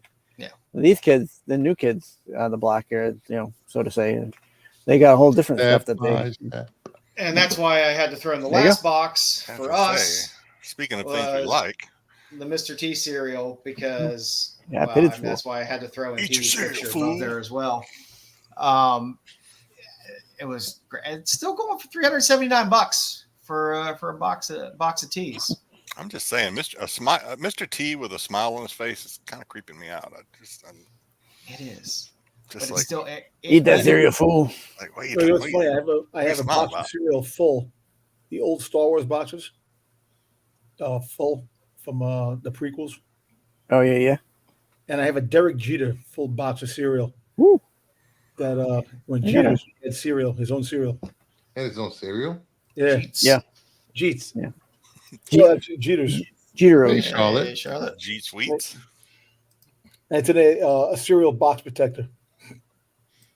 Yeah, and like I said, most of these all sell as crushed as closed boxes. So if you see stuff, flea markets, stuff like that. It's got to kill Dom that he's taking such good care of those Star Wars. Yeah. And you could have taken the cereal out of those fucking boxes and You could have slid them on a bookshelf and they would have been fine. They would have taken up this much space. Yep. Because apparently people don't give a shit whether it's. He's treated it with such love and care over the years, and then SpongeBob gets $1,000. Yeah. Tell me about it. Yo, it's like the Catch You Outside girl made what, $57 million last year? What was it, $27 million? 50 over the past 3 years. $57 million. $57 million. Catch me outside. How about that? And that dumb little prick friggin' Ryan's Toys, $37 million. You still talking about Ryan's Toys? Piece We're of talking shit. about Ryan's Toys for like a year. Yeah, I keep talking about that little prick. What's wrong with you? Poor kid. Yeah, he didn't do anything to you. Kid, He just wants to play with his Legos and make money. Be quiet. He's being exploited, that kid, man. Piece of shit. And exploited. That's what. Well, I mean, that's what you have to expect with those That's things. what parents are for. When that amount of money is in there. That's what So parents are for. You can exploit your kid, exploit him. that's our not comic sales of the week. The week. Styx, you're up. You did a All good right. job, Joe. No, that was good, man. I like that one. I've been trying. It's been hard, man. Oh It's been yeah, I like hard. that one. No, now we're back I'm to the pulling out salt and pepper shakers. Your favorite all game, kinds of Jedi. Don't worry. crazy I, stuff. I We forgot did about telephones. It's this. I forgot about this shit right here. All right. This one snuck up on me. oh, you Came in got the right control. time. There you go, Styx. Yeah, I can move it here from my computer. Okay. So this week it's Name That Second Appearance. You got a series of books, all multiple choice, no true or false this week. Wait, are these going to be characters that we know? Or are you going to be like Asparagus Man or some bullshit like that? Asparagus. I would never choose Asparagus Man. I don't eat vegetables. So. No, they got the Pasta Azul sisters. Yeah, Pasta Azul said, yeah, the Glumpy brothers. You know. Yeah, All right, here we go. Jedi right now. I'm fucking All right, here we go. I'm fucking dying. I'm getting there. All right. More Fun Comics, number 102 from DC, 1945. What character has their second appearance in this book? Is it Green Arrow? Is it Captain Atom? Is it Superboy? Or is it Lady Liberty? D.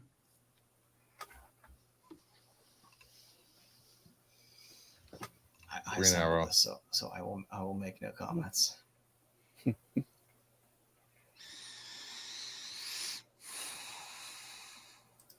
What we got? Anybody going in the chat? I can't see the chat. I think Kind we of could quiet go over to- there. Okay. So I will tell you that the first appearance of this character is the issue before. And it is Superboy. Okay. Look, you get a little Superboy in there. Yeah. Bruce, how you not know that? Yeah, Mr. DC. Yeah, you're DC. You're like, I missed it. you might have lost for words. Justice League of America number 65, DC Comics 1968. What is the character that is the second appearance in this book? Lionel Luther? Is it Metamorpho? Is it Desaad? Is it Lionel Luthor? Or is it Lex Starro? Daddy. D. Starro. Yeah, I'm going to say Starro. He's the only one I know Metamorpho. I don't know the other two. I'm going to say Starro. Lionel's Lex's dad. Yeah, Lionel is Lex Luthor is dead. Yep. Are you opting out, Bruce? I haven't heard you say anything. I'm gonna do Starro. Maybe he's boycotting it now. Fuck that. I am boycotting. Was it Metamorpho? I don't know. Got a It couple was Starro. Starro. There you It go. was Starro. Mm-hmm. That's a great panel. Yeah, it is a great panel. All right.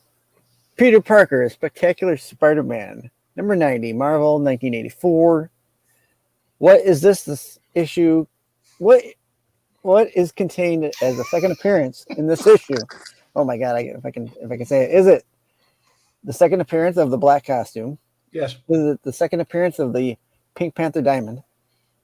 Is it the second appearance of Felicia in her costume? Or is it the second appearance of Peter's landlord? Where's my rent? Where's my rent, Peter? A.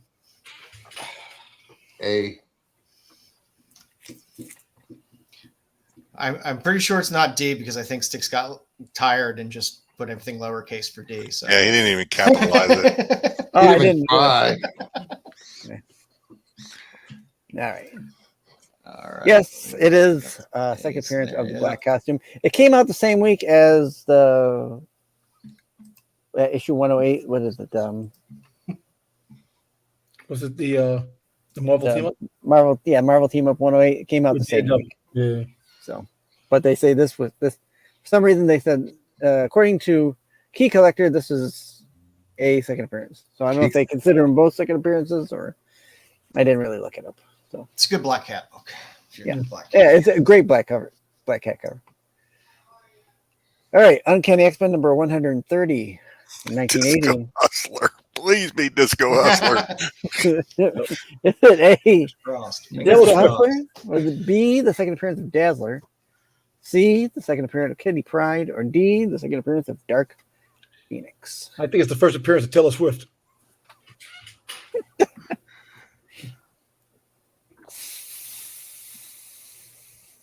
Isn't that the first appearance of Dazzler in that one? It's the first appearance of Dazzler, second appearance of Kitty Pryde. Okay, there we go. All right. Maybe. Brewster knows more about Marvel than DC. Maybe. Shocking. As much as I wanted to be Disco Hustler, I'll go with Kitty Pryde. Disco Hustler is an actual character, by the way. I'm so happy to hear that. He's getting a movie. Probably. Yes, that's C, Kitty Pryde. There's a couple panels there from that book. Love the art in that run. All right. And finally, Star Wars number 43. Lando Calrissian. What character is this the second appearance of? The second appearance of Lando Calrissian, Yoda, Bosk, or the second appearance of Boba Fett? D. Boba Fett. Too easy. Come on. I put this one in for you, Dom. Thank you. I appreciate it. Second appearance of D's nuts in Dom's mouth. Yeah. Boba Fett. And D, Boba Fett is your answer. There's a great panel right there. Thank you, Styx. Thank you so much for playing. Thank you, Styx, What for the making hell? this game worthwhile. And thank you, Dick Crucifer, for making this game worthwhile. A fire broke out at Comic. Another fire? Another fire? Yeah. Another one.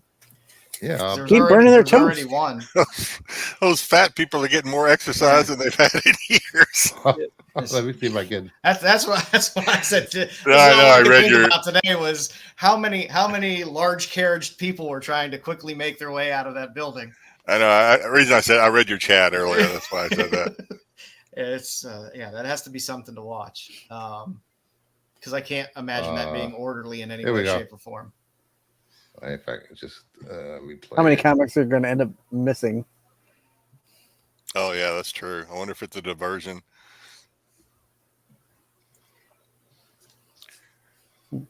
Where's this? That's a fire truck. Yeah, it happened during the Penguin panel. No, when DC was on. Yep. Great. I agree. I agree, Cosmic. At least nobody's shit on the floor yet. So that's one step above New York. Ew. When you have all that thigh friction going, yeah, there's gonna be. It's bound to be a spark. Is the weather reasonable out there this week? I didn't even see what the weather was like out there. No, I know the heat waves. San Diego usually has nice weather. Yeah. San Diego probably has nicer weather. They're right on the bay, so they're all right. San Diego has, was it like 70, 75 degrees in the morning and like 60-something degrees at night? The perfect weather. Yeah, the weather there's great. That's all you're gonna hear. It's gonna sound like a bunch of corduroy jeans running out of that place. Yeah. Be careful, those fat people running out the food court. By the way, the final meme I guess JJ posted is it's the final little. I'm teasing the crowd. I'm teasing the chat because they won't be able to see this unless. But the final thing that JJ posted, I can't minimize my screen. I should, but I just can't minimize my screen. Now I gotta look at it.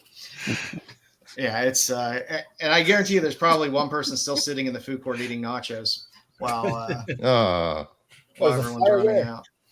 because you can't waste those $10 nachos or $20 nachos.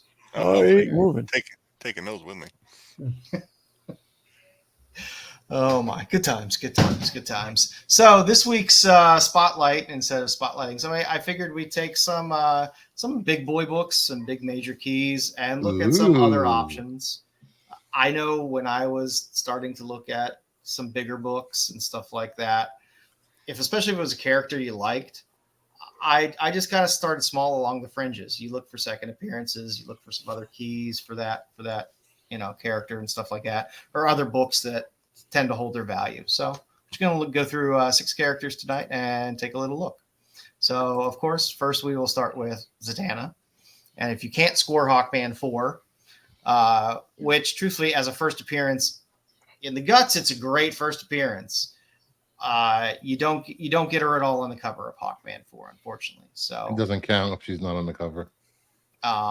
Price wise for this book, it does, because this carries a super higher premium over any of the other Silver Age Zatanna appearances. But if you wanted to get into it, Adam 19 is where you get her on the first cover. It's the second appearance of Zatanna. You get her on the cover, even though she looks a little homely on that cover, in Adam 19, which is a good book to find in a nice 6 or 7. It looks sharp in around that grade. You can get them raw for reasonable prices. A 6 or 7 might cost a couple $100, but that's far better than the, if you wanted a 6 in Hawkman, you're probably going to pay about $700 now, $750. So, well, there's a 9.0 Mexican for $3,800 up. I'm not talking about Mexican books. It gets too confusing. You start throwing foreigns in there. So is this like second, third, and fourth appearance from left to right? In this case, this is second and third appearance in the Green Lantern 42. And then you have it's close to her fourth appearance in Justice League 51. Justice League 51, though, to me is the first good Zatanna cover that's out there. Yeah, it is the best cover. It always looks sharp. I have a handful of raw copies of this. I've been waiting to try to find a decent graded copy of this, or find a raw that's good enough to actually submit. But all 3 of these are good books that are gettable. So if you're a Zatanna fan, you can kind of start backwards. You could pick up a beat up Justice League of America 51 for $20-$25. Same with the Green Lantern 42. Find it for a reasonable copy. It might be a little beat up for 30 or 40 raw. The Atom gets a little more expensive just because it's her second appearance and her first cover appearance, but it is still raw, very, very reasonable book to get. And then if you want to get out of the Silver Age stuff and get some more modern keys and bronze keys, that DC Superstars of Magic book is a fantastic book. The 9.8 still goes for a good amount of money. It's $1,500, $1,600, $1,700 because 9.8s are very hard to find in this book. Most of these are pretty beat up, but if you're looking for a raw copy to add to the personal collection, you can find some decent copies out there for very reasonable. The Zatanna Boland, the 1 in 10, people always think about the Hughes covers in the Zatanna run, but the beginning of the run did have ratio covers with Brian Boland art, and they always go for a nice premium. And they're books that have pretty steadily held their value over the years. And of course, the Hughes book, you can take your pick, 15 or 16. 16, I like the cover on 15 better, but to me, 16 is a better buy because it's the last book in a run, and last books always seem to hold a little extra cachet as well. They're all great covers, but they're books you can get in on. And like I said, I worked my way to Hawkman 4 backwards. Some people like to go the other way. And I know having a book, no matter how bad the grade of the original key, is going to be better than having any of these other books, but sometimes it's fun to work backwards and start with some of the other books and then work your way to the big boy book when it hits. Also, with the big boy books, it takes patience. Sometimes with the big boy books, you want to wait a couple months, 6 months, a year, whatever, looking for that price to soften a little bit or find a good deal somewhere. Next on the list, little X23. Of course, that NYX3 is jumping up now. So if you don't feel like going out and paying, $1,300 for a book, even the raws, people sell raws in good condition for $500 or $600 of this book. You can always go to the NYX4 cover, which is second appearance. Just on the cover, it's also a good cover. That book always holds some value as well. I did throw the Delato X23-1 variant in there. That's pretty much as expensive as NYX3, but it is one of those books that if you're an X23 collector, that's a good big boy book to have. I have that book, the Mexican foil of that book. Yeah, they a lot of these they end up loving to do the Mexican foil in them. The all-new Wolverine 1, this black and white variant seems to do pretty well. 9/8 of those always seem to hold up value, as does the all-new Wolverine 1, the hip-hop variant as well. GMX. Both of those hold up pretty well. And they're books that sometimes you can find a lot. The all-new Wolverine, the black and white one, was local comic book shop day variant. If you can find it, not a bad book to have. Again, except for the Delato, some of these other ones you can find raw, sometimes a little more reasonable. Always look at your books, the raw books, make sure that you're not paying graded prices for a raw book or looking at a really nice looking raw copy that's reasonable. Do your research. And not passing that up as well. So, do your research. Next on our list, got Batgirl. Yay. If you can't go for her first appearance, which can get pretty pricey with the various shades of purple on that cover that you'll find with every copy you see, there are some other options. And I think this was 363, her with the blindfold there. That is her second appearance. Some of these Silver Age appearances are pretty reasonable. 363, the second appearance, can be a little bit pricey here and there, but still not a bad book. Running her stacking. Yeah. 371 is, I think, her third appearance as well. So, and that Batman as well is one of her very early appearances. So there's a few good Silver Age books out there. If you can't shell out for the big boy book, that you can find raw in a lot of cases or at a lower grade for pretty reasonable prices. If you want to get into the more modern things, the Batgirl run, that steampunk variant on Batgirl 28 is I hate that always, book. I want it. It's always a pricey book. Not crazy, but it's a $300 book. You say you hate this cover, but you want it, Brucifer? No, I say I hate this book because I don't have it. Oh, I want it. A lot of those steampunk variants from this time, because the Wonder Woman one as well, that was Superman, Wonder Woman one. That's expensive too. There's some good ones. So again, I tried to find some books that tend to hold their value a bit and don't do real crazy fluctuations. The Batgirl Adventures, if you're a Bruce Timm fan, this is a book that always sells. It's a book that you can have on a wall at any time. It's a wall book. And in a high grade is still a nice $300 book, if not higher in the higher grades. And last but not least, this Middleton variant on Batgirl still sells quite well, and you can get raws for $20 to $40. But graded, this book still sells for like $125 or so graded, in good shape, and it's a good iconic Batgirl cover as well. And it's been homaged already as well, so it has that going for it. So, you know, every time you see homages, people remember the original and look for the original. So it pushes a little volume around as well. Cool. Can't afford a giant size X-Men. I can't.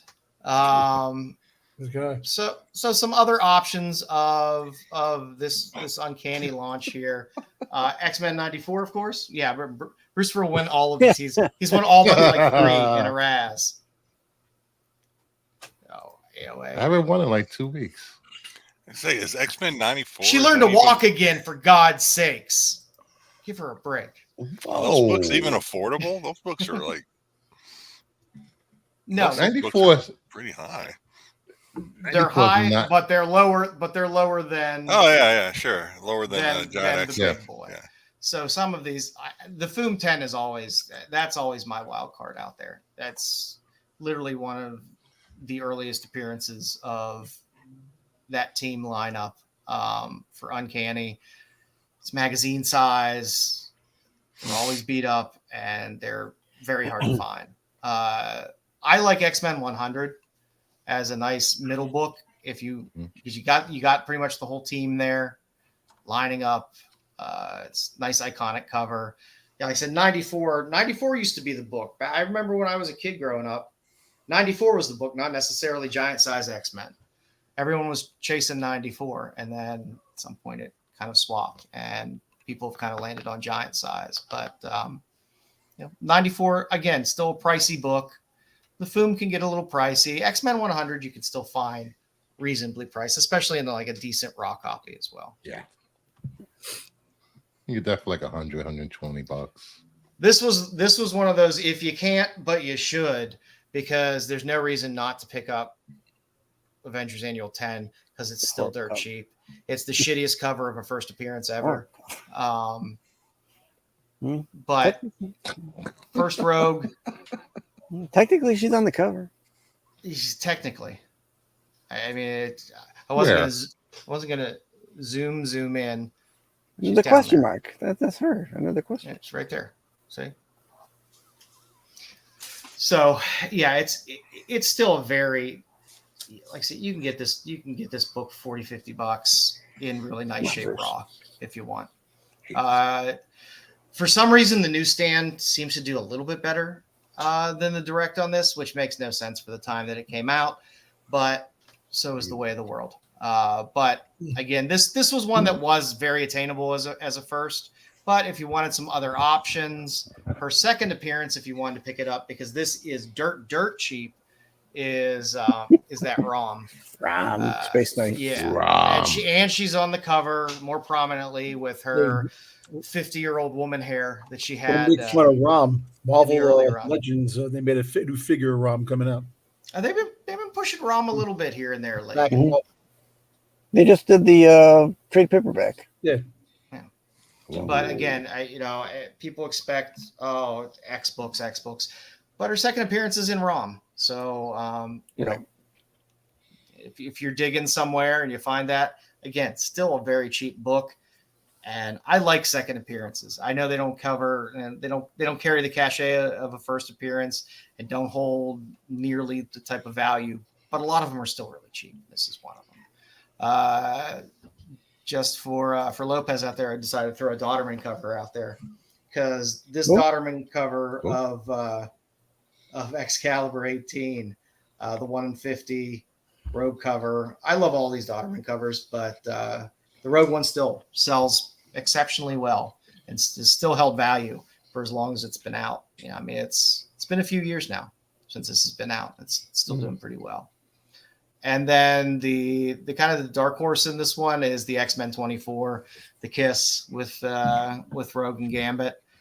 That book still holds pretty well after all these years. People still like the book. So, and that's one you can find cheap out there sometimes.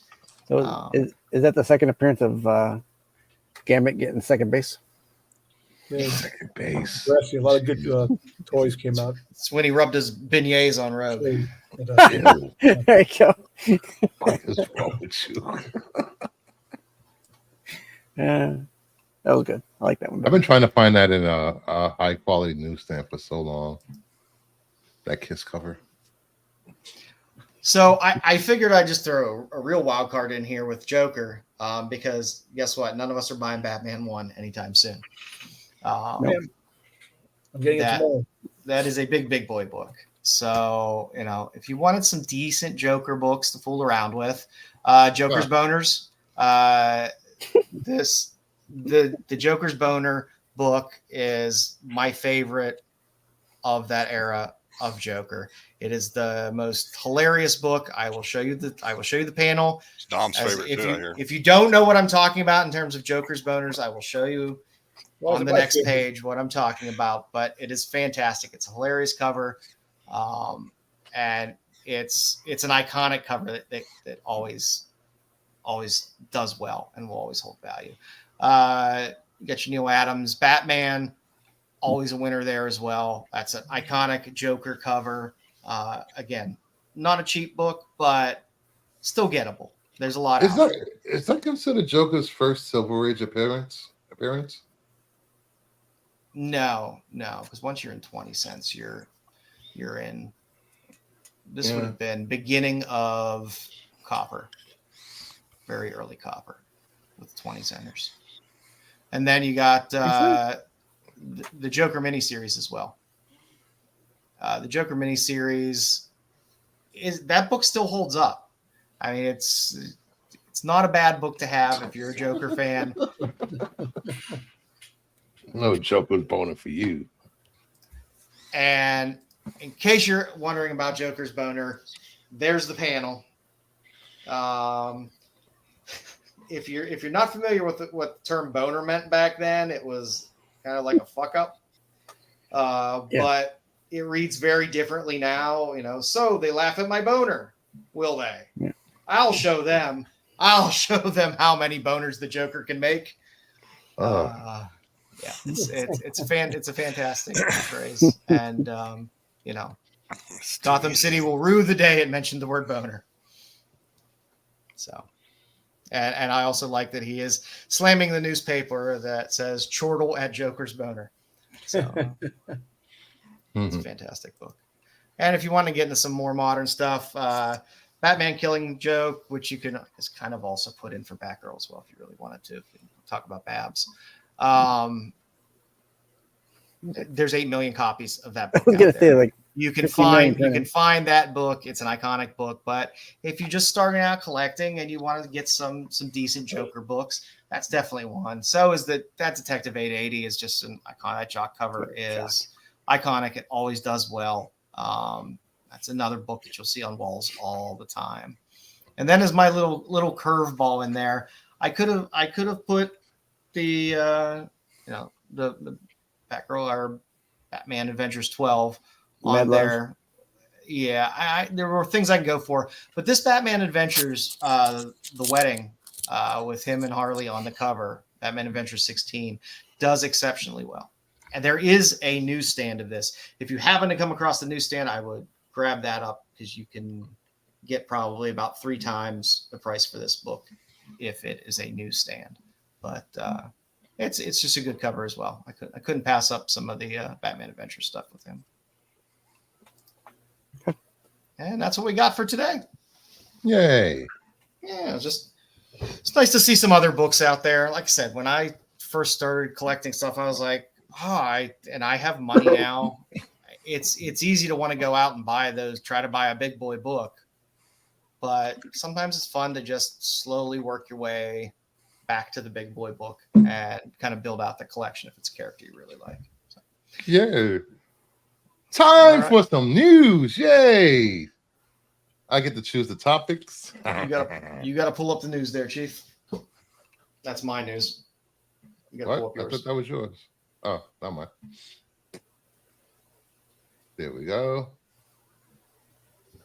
Where's my producer of the show? So first we do shit ourselves here. Wait, you want a copy boy too? Yes, I do. The new DC logo has been revealed and will be used from October in comics. They're bringing back the bullet point DC logo for comics and DC Studios' upcoming projects. Good. I'm so happy this is back. I love this logo. It is a good logo. I know they change it all the time, but It really brings out the dumb comic DC logo. Nice. Okay. You know, maybe if you pick up a book and they won't be dumb. Just saying. Maybe you open a book and read. Fucking outrageous.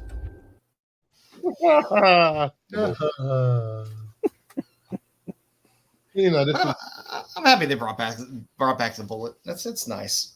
I mean, it's just a logo, but that was my favorite DC logo. Same. I hope they come out with a lot of merch with this logo on it. I would totally get a T-shirt and a hat. Yeah, and you freaking wallet. You will whore for them with their logo. Yes, I will. I will be a whore for this logo. I will be James Gunn's whore for this logo. Yeah, no, not me. But it'll be fun seeing it back on comic books. I thought this was a good thing. Yeah. Bruce is real aware of that DC logo. Dick, come. Dick, come. Anyway, moving on from that bad joke. I don't know shit about fuck. Deadpool is dead. Long live Deadpool. Get your first look at Wade's daughter Ellie taking up the mantle in 2 new covers, and follow her new mission in Deadpool 7 by writers Cody Ziegler and Alex Quasarano, with art by Andrea De Vito this November. They're killing you off Deadpool, guys. Killing you off Deadpool. Oh, Jesus Christ. I have to get a daughter of Deadpool, and they gave fucking Gwenpool pants. I don't know what this world is fucking coming to. You kill off a character, bring back the female version. Is that Taskmaster back there behind her? Yeah, Taskmaster. There's Dogpool back there. This thing will sell like hotcakes because that's the way Marvel fans are. They'll buy it up. It does or doesn't, because you're going to get Spider-Girl too. Yeah, Spider-Girl's coming. Yep. Yeah. Spider-Boy wasn't good enough.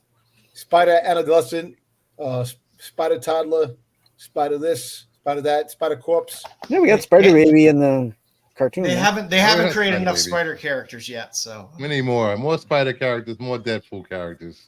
Yep. Inundate us, Marvel. You already started. I refuse to buy into this hype. Yeah, this is not on my radar. No. You'll be. I get. When's this supposed to come out? November.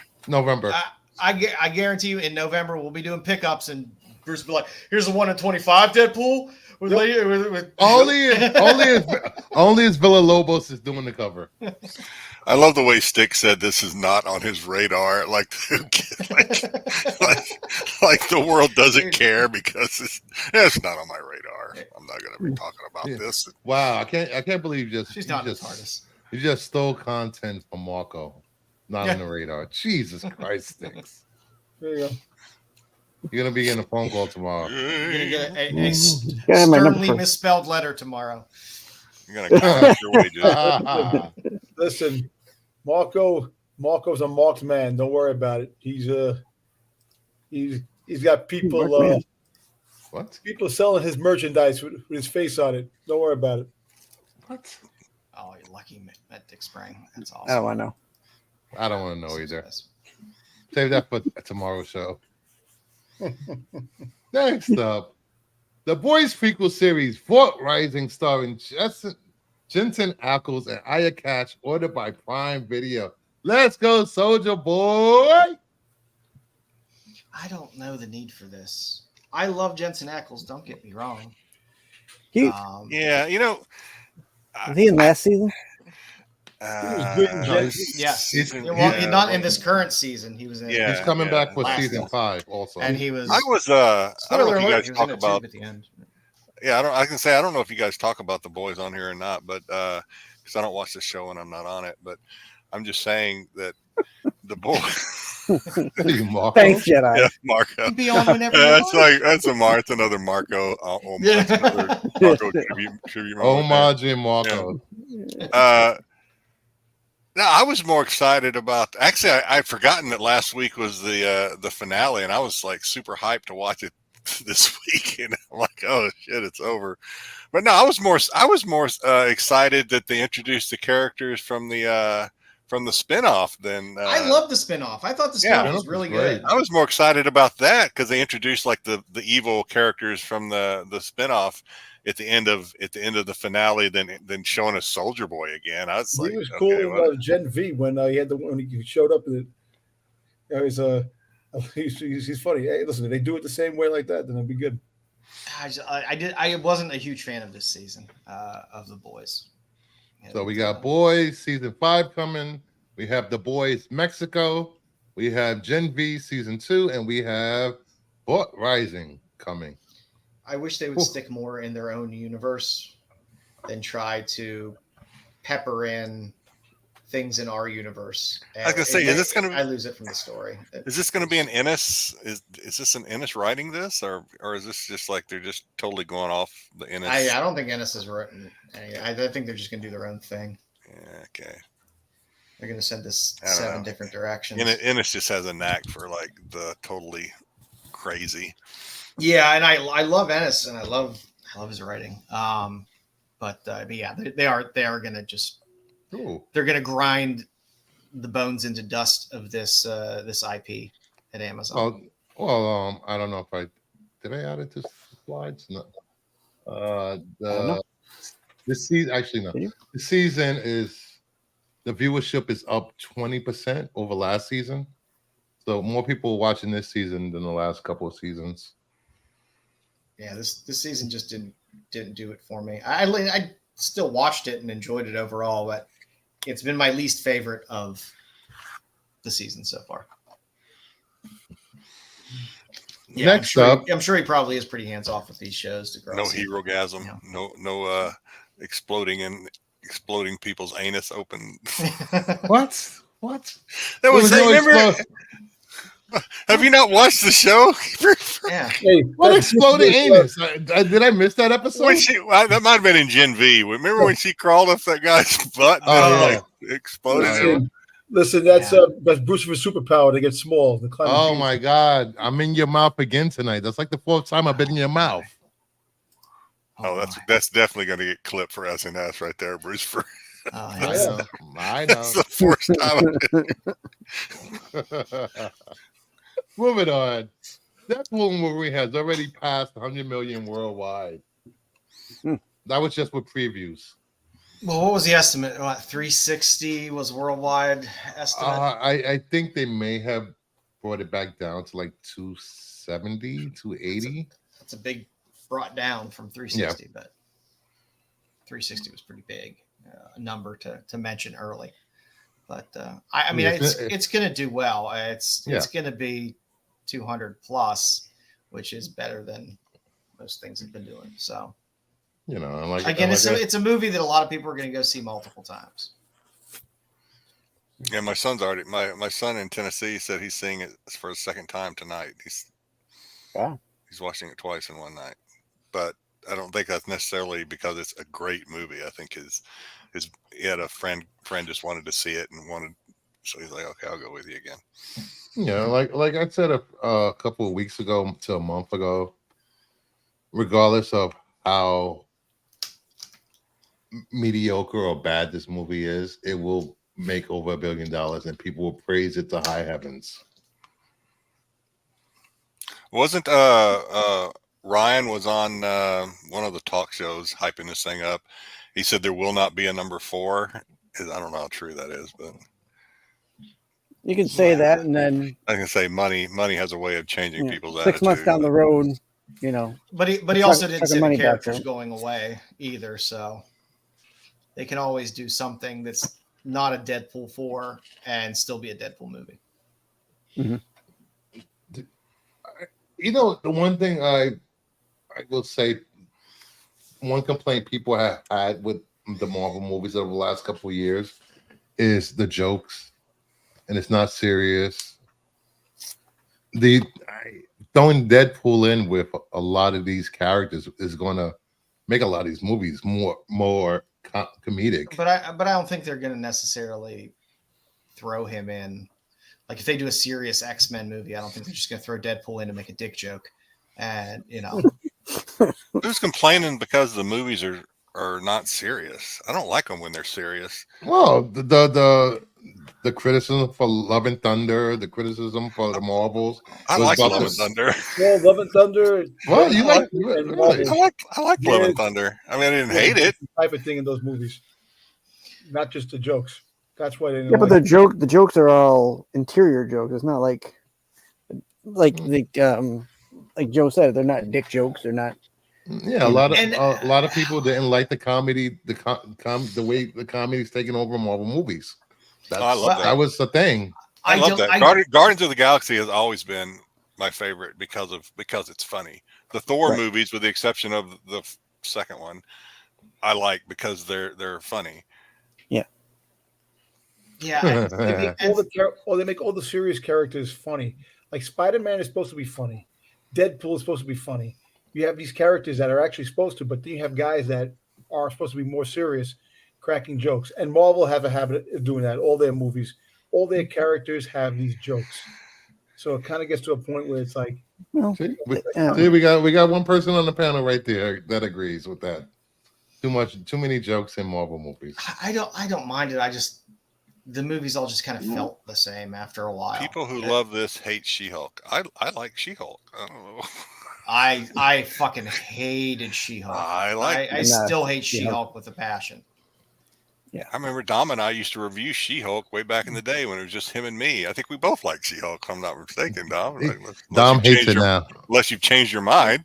Listen, I hated. Here we go. In fact, no. I hate the fact that they made Hulk a fucking wimp, man. Come on, man. I hated the fact that she's supposed to be like this top line lawyer, and all she did the whole movie was be a shit lawyer. Come on, you criticizing the law and it takes me out of the story when you're hired as a divorce attorney and you work for the opposite side during negotiations. Yes, that takes me out of the out of the show. Hey Joe, listen, she was also a slutty lawyer too, because all she wanted to do was get him. Maybe that's why I liked it so much.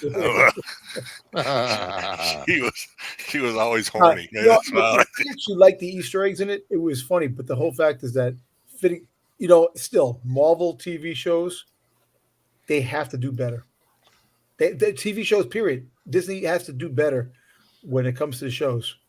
Put more money into it and make it much more spectacular. Here's a warning. There's a lot of dick grabbing in this movie. I didn't know Dick Grayson was in this movie. I expected it to be violence and crude humor and no nudity. Right. So that's not necessarily in my wheelhouse, but I'm up for a fun movie. And like Degrassi said, Wolverine 4. This should have been called Wolverine 4. I just don't. As long as I can, and I've seen it in the trailers already. That dog is the ugliest fucking dog I've ever seen. I may not be able to. I may have to close my eyes when the dog's on the screen. That dog is ugly. That dog makes me want to throw up a little bit. He's so ugly. Oh man, I almost threw up during the movie doing one thing with that dog. Oh, when he's kissing it, yeah. Just a dog. I'm never going to complain about a jokey movie if you're going to see a Deadpool movie. It's not just a dog, Styx. That's what it is. Come on. Come on. There's ugly cats. Who makes out with their dogs? Who makes out with dogs? Nah.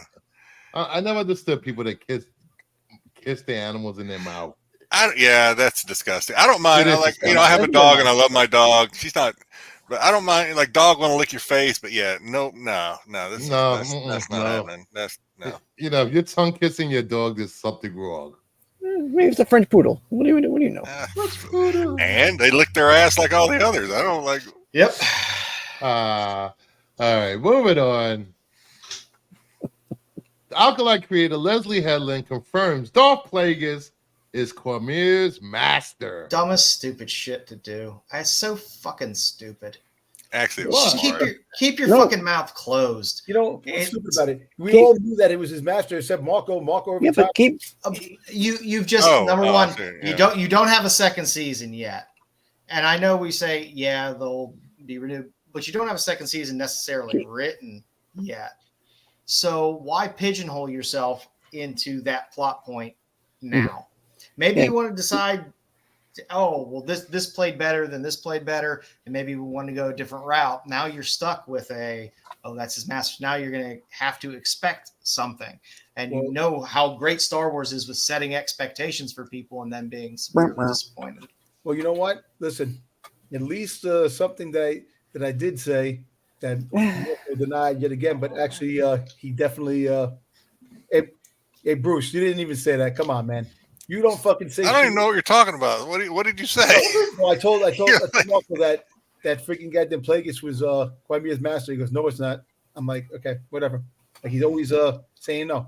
But then Bruce, I liked that they left it open ended. He said six times over. It should have left it open ended. It left you thinking: is he is the master, searching and collecting? No. How is he in the cave, just hiding there? And quite me don't know. He's a Sith master. Come on, man. He's master. They're making books and comics, so you're gonna. And you don't think he creeped up on people when he was looking for? He doesn't trust his Padawan. He's got to like sneak around and like make sure he's like following orders. Well, I don't think he knew he was there because I'm talking about what's his nuts? Palpatine did the same thing to Vader. He was always on Vader's ass, checking up on him. He wasn't peeking at him from the shadows. No, but the fact is that he was using his dark side to check out. How are we going to be in a place in a thing not knowing that he's there? He knew he was there. It's just that he hides in the shadows. Freaking OSHA didn't know he was there. We have a slide that ties into this whole Star Wars Alkali thing next. So, 2 prequel books for the Alkali have been announced. A Yord and Jackie novel releasing in July. Oh, Jesus fucking Christ. And a novel set 2 years before the show that seamlessly follows Vanessa Rowe and Massa Indara. So, they're putting out all this merch. They're creating this whole Alkali universe. So, I'm thinking, I'm with Dom. 2nd season is coming. So that's why I think she said that about her. Yep. But it's not going to come anytime soon. You'll probably have to wait 4 or 5 years, probably easy. No, 4 or 5 years. Season 2? Yeah. Come on, no 4 or 5 years. Dude, listen. Right people are going to forget about it in 4 or 5 years. No way. All they have right now. I'll be 250 by that time. All they have right now that's is solidified is Andor season 2, 5 years, and Ahsoka season 2. After that, nothing. Movies. That's it. So they're going to be put their concentration in the movies. This ain't when is D23? Well, then just don't do it then. Just don't do it. At least fucking 5 years. Next month or the beginning of September. At least that one's a YA novel. Because I do like when Star Wars does that. I like that Star Wars tries to hit all the different demographics. Mm-hmm. They'll do a kids thing. They'll do a young adult thing. They'll do an adult thing to try to hit the different audiences. And you get different little bits and pieces out of all of them. If we're going to get an Acolyte season 2, it'll be before 2026. No, it's not. Nope. It's not going to be 5 years, Dom. It's not going to be 5 years. 5 years. Because listen, I don't think that long, Dom. You're going to hear it. They're going to mention it in Figure Star Wars Celebration next year. They'll mention it.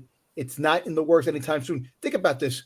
If you got Andor season 2 coming out, right? It's already done. Ahsoka season 2, possibly the end of next year. If you're lucky, going into 2020. It starts filming in September.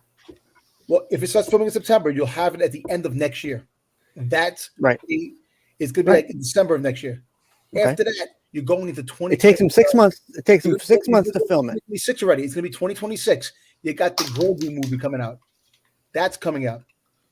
After that, you're working on probably the Grand Admiral Thrawn movie. You got the Ray movie coming out. Those guys are already in the system at this time. So these people can't walk and chew gum at the same time. They can only work on one thing at a time. I tell you what, it's going to be either 4 or 5 years. You'll see season 2 of this. If by 26 it'll be done. They could be. We don't know. They could be writing a script right now and working on it. The Grassy D23. They're not going to mention any Star Wars D23. It's Star Wars Celebration D23. Well, I think he said he had an outline for what he wanted for. Well, for the Marvel games. So it doesn't take much to extrapolate into it. No. Hey, look, can we go ahead, Don? No, I'm just saying. Look, they can look. The Ahsoka season 2 was mentioned 3 months after the Ahsoka series came out. Who knows? Maybe they'll mention it then, but I still don't have a feeling. come out anytime soon. That just ended not too long ago, Dom. I mean, it's not like it's been 2 years since that. Yeah, I don't think so either. But I mean, we'll wait and see. I think 5 or 6 years is crazy because who's going to care about this in 5 or 6 years? I'm not even going to. No, it'll be over and done with. I can't. I have a hard time getting re-engaged with the show if it's been like a year and a half trying to remember what the fuck happened. Yeah. So, I can tell you one person's going to be happy with that Acolyte book. No, he's already posting it in our Star Wars chat. He's like rubbing our nose in it. It's pathetic. We already got the Yord T-shirt. Take it off, ready, holding a Yord doll. Yeah. I can't Who wait. the hell wants a Yord novel? But it's a young adult. It's a young adult novel. Young adult. So once I realized, it's Jackie and Yord, and it's a young adult novel, I'm like, oh, okay, that makes sense. Well, you see, Wayseeker's like a little girl. A little girl. Yeah. Oh, jeez. You're gonna get it. So. No, I wish I could say Dom was wrong, but he's not. He's right. No. Wayseeker's gonna be giggling like a little girl over this shit. All he needs is a little disavow. Maybe they'll give. Maybe Vanestra will go back 20 years and she'll find the personality she lost somewhere within that 20 years. She'll find where she left her wig. Listen, I've never read any of the Star Wars book, but I do want to read this Wayseeker book. Video games will get mentioned. D23. I do want to read the Wayseeker. Actually, video game is going on strike. The people who do video games, maybe there'll be a variant cover with no shirt on. Going on strike, so we're gonna have problems with video games anyway. So, well, a lot of these video games that they've been showing trailers for Dom are in final stages. Yeah. So they're all the writing and has been done for these games. Oh so. yeah, that takes at least 3 years to do a voice video actors that do the video games. That's going on strike. So you gotta have. I don't know. It's gonna be crazy. I don't know. But for you, Kalneka, they are doing. He's getting his own comic book. Oh my god! Well, this is just people like. We already knew the one shot. The book coming out. Yeah, it's a one shot. It's a good Phil Noto cover. I'll give you that much. Yeah, I like it. But I'm not going to open it. I like Noto. I might buy it for the cover, but I don't know. I've pumped the brakes seriously on my Star Wars comic buying lately. So for some reason, I feel like Kanaka there should be holding a bag of Jack's beef jerky or something. That would make it more interesting. Kanaka's joining. He's just going to cook, and he's just making stew. That's the whole comic for the one shot. Making stew. Just making stew the whole time in the middle of the woods. All right, remember this. Degrassi said Disney Entertainment Showcase will be at D23. Yeah, but I don't think they're going to announce this. They rarely talk about Star Wars at D23. Yeah, they do a little bit, but not much. The only thing they talked about one time, if I'm not mistaken, he's going to be at D23. Daniel Logan. Daniel Logan's everywhere. He's going to be in Ohio, Columbus, Ohio, in August. Maybe we'll get a young Boba Fett series now. You can believe in the Mortis gods, but you can't believe in that.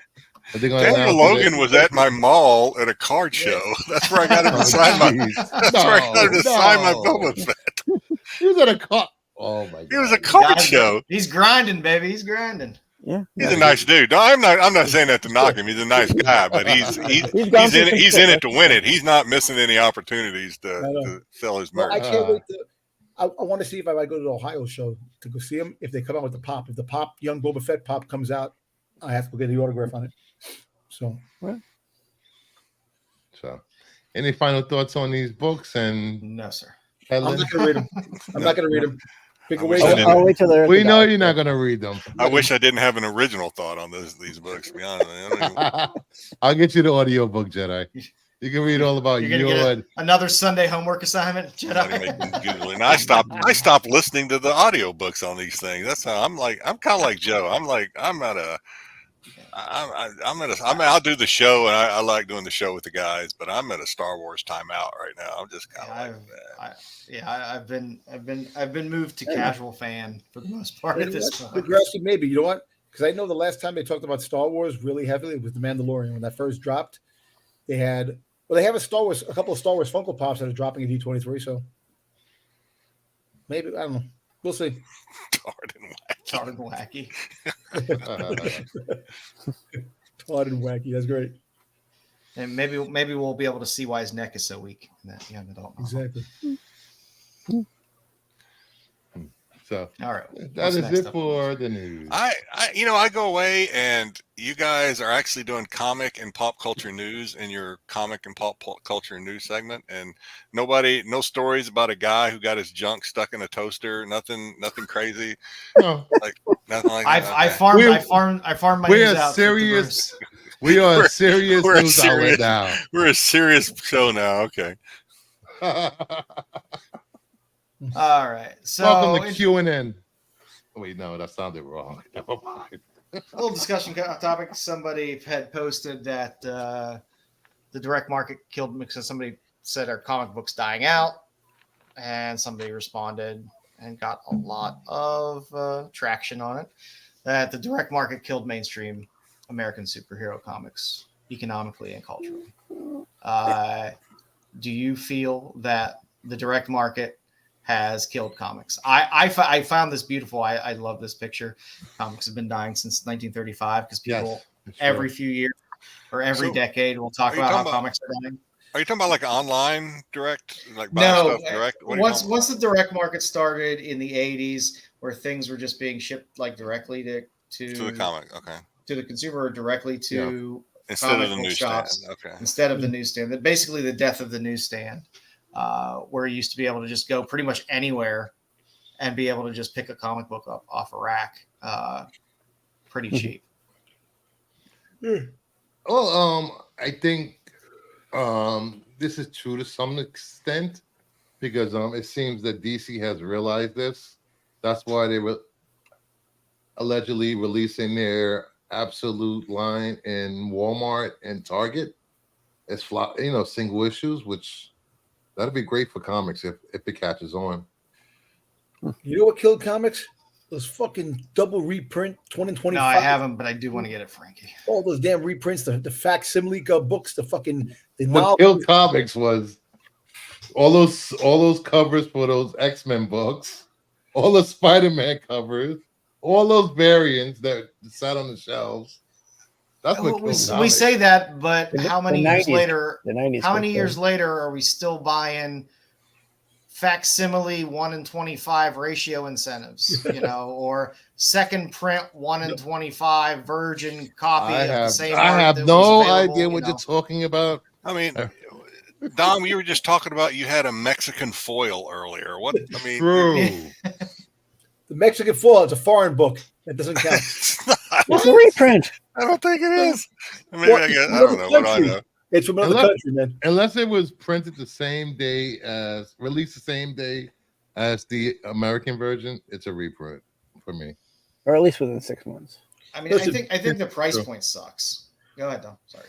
What makes me laugh is that there's no Boba Fett first appearance foil cover from another country. Come on, man. Get with the program.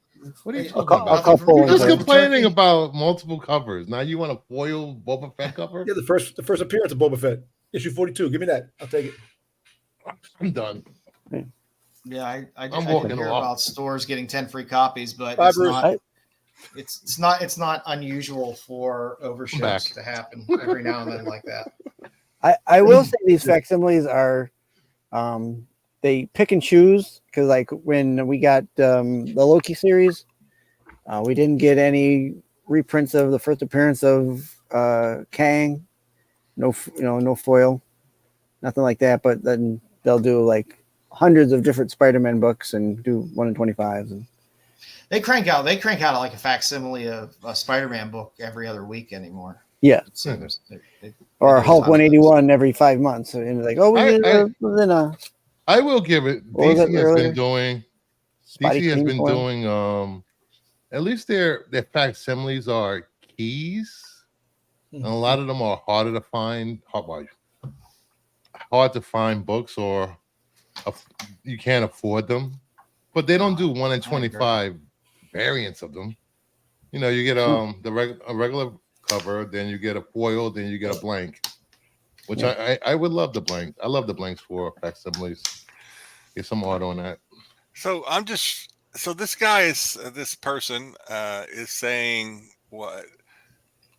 I mean, he's basically saying the direct market basically killed comics because yeah, I mean, they're not as easily accessible anymore. You can't throw a rock without hitting something that you could say killed comics. I mean, I'm just reading this. When they stop being things that kids could and would want to pick up with their pocket money, kids, I mean, unless a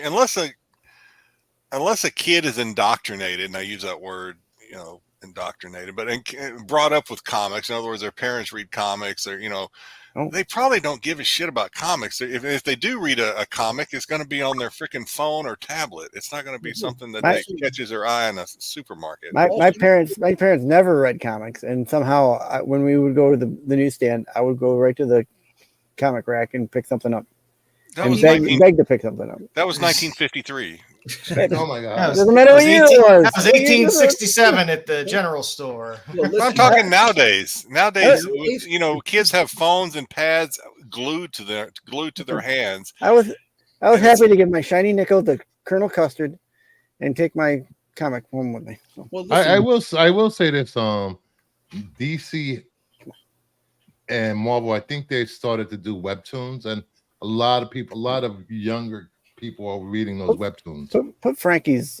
Yeah, Frankie's right too. The price killed comics too. You can point at just about anything. Yeah. I mean, I personally don't feel it's dying because again, every 20 years somebody's like, it's dying. It's dying. It's dying. I agree. But it's still cranking along. I think I don't like the price points for books anymore because we're getting hit. Back when there was like 70 covers of X-Men 1 or Spider-Man 1, right in the 90s when all that came out, it was $1.25. It was still cheap. Now it's like, you want the one off the stand, just the trade dress, whatever. It's $4.99, $5.99. You want a cardstock, throw in an extra $1. Then you got ratios and foils. You might be able to say that the comic industry sometimes likes to choke itself for the sake of choking itself, and then let go and do it again in 20 years. Just to because they thought they liked it before. But I thought DC had it right for a very brief period of time when DC was like, "Hey, we're going to give you a floppy open order, a cardstock open order, and a 1 in 25." For the books. That was and it was a very short-lived period of time when they did that straight through, but that was perfect because it was like, hey, I'll either get the cardstock or the floppy, and if I really like the 125, maybe I'll shell out for a 1 in 25. But it wasn't, there's 30 covers on this. I mean, SDCC had a ridiculous amount of exclusives, but if you look at how many covers are on like the Turtle book, it's insane. It is absolutely 64? Insane. Hey, Bruce, pull up League of Comic Geeks and just go to that. I think it's 64 different covers for that book. It's ridiculous. As a collector, even if you're just a kid getting into the hobby, that's overwhelming. That's way overwhelming. It's like, where do you start? And if you're a kid, don't necessarily have money. That's overwhelming even as an adult because it's 69 comics at what's the cover price on that? $5? Mm-hmm. And exclusives, of course, somebody do the math because that's a lot of gross that you're going to be shelling out for a Turtle book. Yeah, it's ridiculous. The number of variants nowadays. Like I said, if DC could have just stuck with what they had, I thought they had lightning in a bottle. I was like, this is fantastic. It made me happy, and I was buying more DC books than I had ever bought before in terms of different titles and stuff like that. That's what I think this does as well. When you have 40,000 variant covers on everything, you end up just getting shoehorned because you can't really cross over to a bunch of other titles because they all have 8 million variants as well. You can throw that up when you're ready. Oh, you can throw it up. You have control, don't you? No. Oh, there we go. There we go. Well, I guess who says, and I have the bug like so many. But who says you have to be a completionist when you collect? Who says you have to go get all 40,000 of those covers? It's ridiculous. It does become a little overwhelming as well. I mean, I love the idea of the newsstand I mean, a supermarket had an area where they just had a ton of magazines, and there would be a few spinner racks with comics. Yep. And it was just one of those things. It's like, oh, you're a kid, you're at the supermarket. Your mom would throw a comic or two in there. You don't have that anymore. Yeah, but that's the same across a lot of like sports cards. Same things. Kids can't afford sports cards anymore. Not the good ones. Not the ones that are gonna appreciate them. Not too good, but sometimes it's fun just to open a pack or just grab a comic that's $1 and read it just to get people into it. I mean, you could still go to like a Walgreens or something like that and walk through and be like, oh, there's boxes of there's still packs of cards there that you can buy. I mean, those first, what is it? They're shit. First 8 on top. That's all open order. Those are open order. Yeah. And then you have 6 incentives. And then 3, 6, 9, 12. SDCC had more turtle books than anything. I mean, of the 235 or so exclusives that were at SDCC, I think like 20% of them were turtle books. You're still scrolling. Yeah. Good old. I mean, some of the covers are the thank same. God those aren't Boba Fett. That's all I'm saying. They told me about it. I always say that with Batman and freaking goddamn Wolverine. Jesus Christ. I mean, we're still going. I mean, that's some of the covers are all the same. Over 120 covers. That's crazy. Now, if they have I will ask, is there an Archie style cover? I don't think there was. I thought I saw one down. Keep going. Yeah, I wouldn't be surprised. Is that more than the? I think it is. Is that more than the 2015 Star Wars when Star Wars came out? That one was crazy. Yeah, and that had all the extra printings as well. I don't know if it was. Did it break 100 though? I didn't think it broke 100. I mean, this book lines up just because it lines up with SDCC. Yeah. I think you're getting a little more than you would normally get, but this one? No, which one? Down in the middle. Yo, see the really bright one? Variants right there. For Teenage Mutant Ninja Turtles 1. Look at the Buffy guy. CL2. Yeah, 187. Yeah, I see it. 187. Yes, that's kind of a. That's nice gotta be a record. Old trade dress. Gotta be a record. Yeah. It's something. I mean, I thought that Thundercats book was bad when that had all those covers, but this is. I only got one of those, and that was the Mumra cover. I got the Midtown, and then I had to get the Scotty Youngs.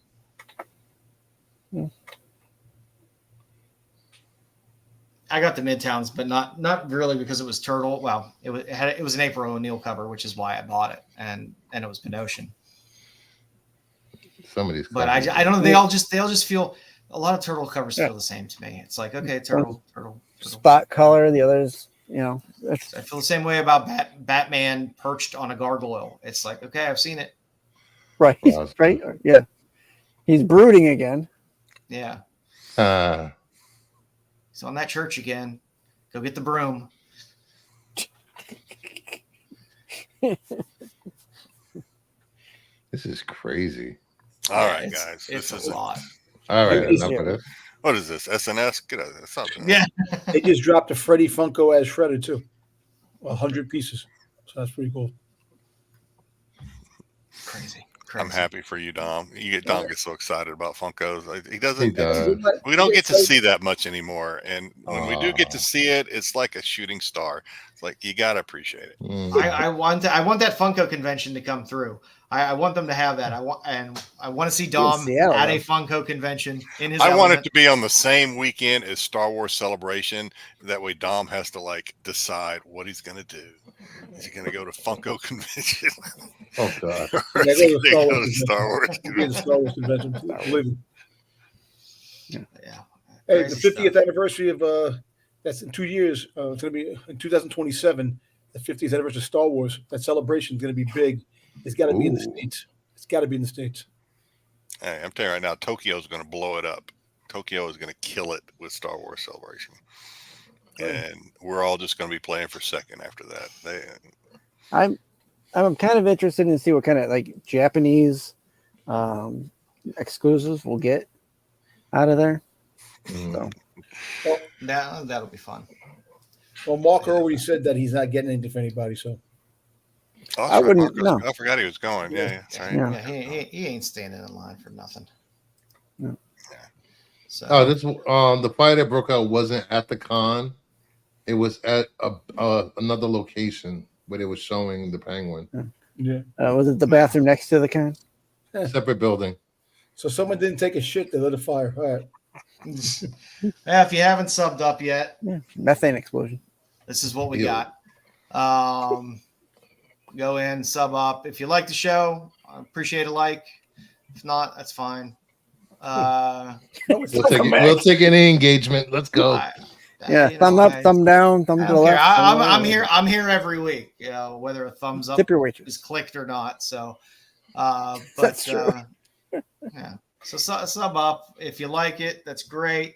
If there's something you want to see, a spotlight or something special, put it in the comments after the show. I'm always happy to look for spotlight ideas and stuff like that, or not comic sales of the week ideas, because I'm running out really fast.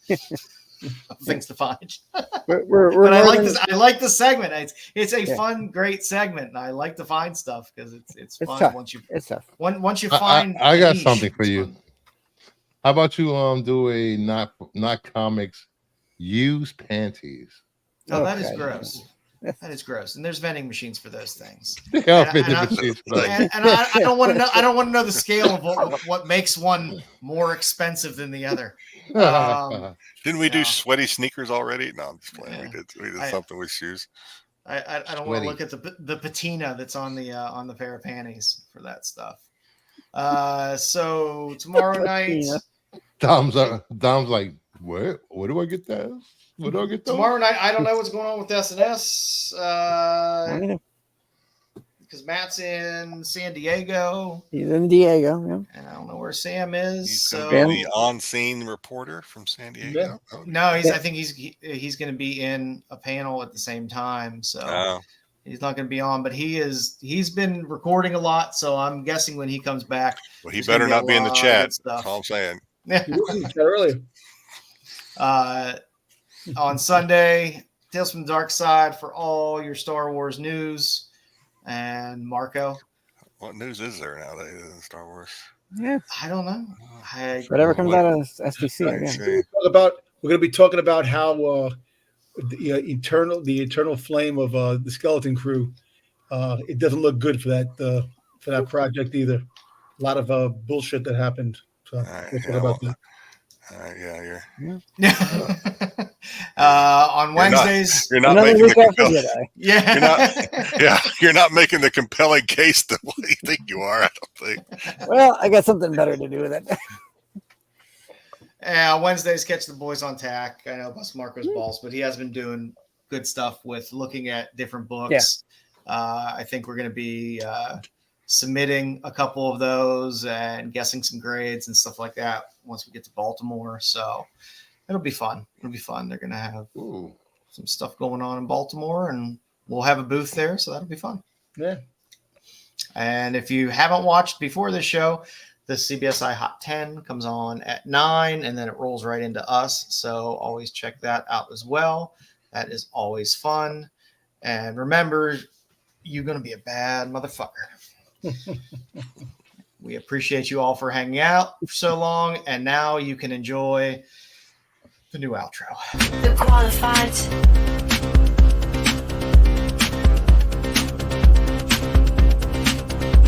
The qualified. The qualified.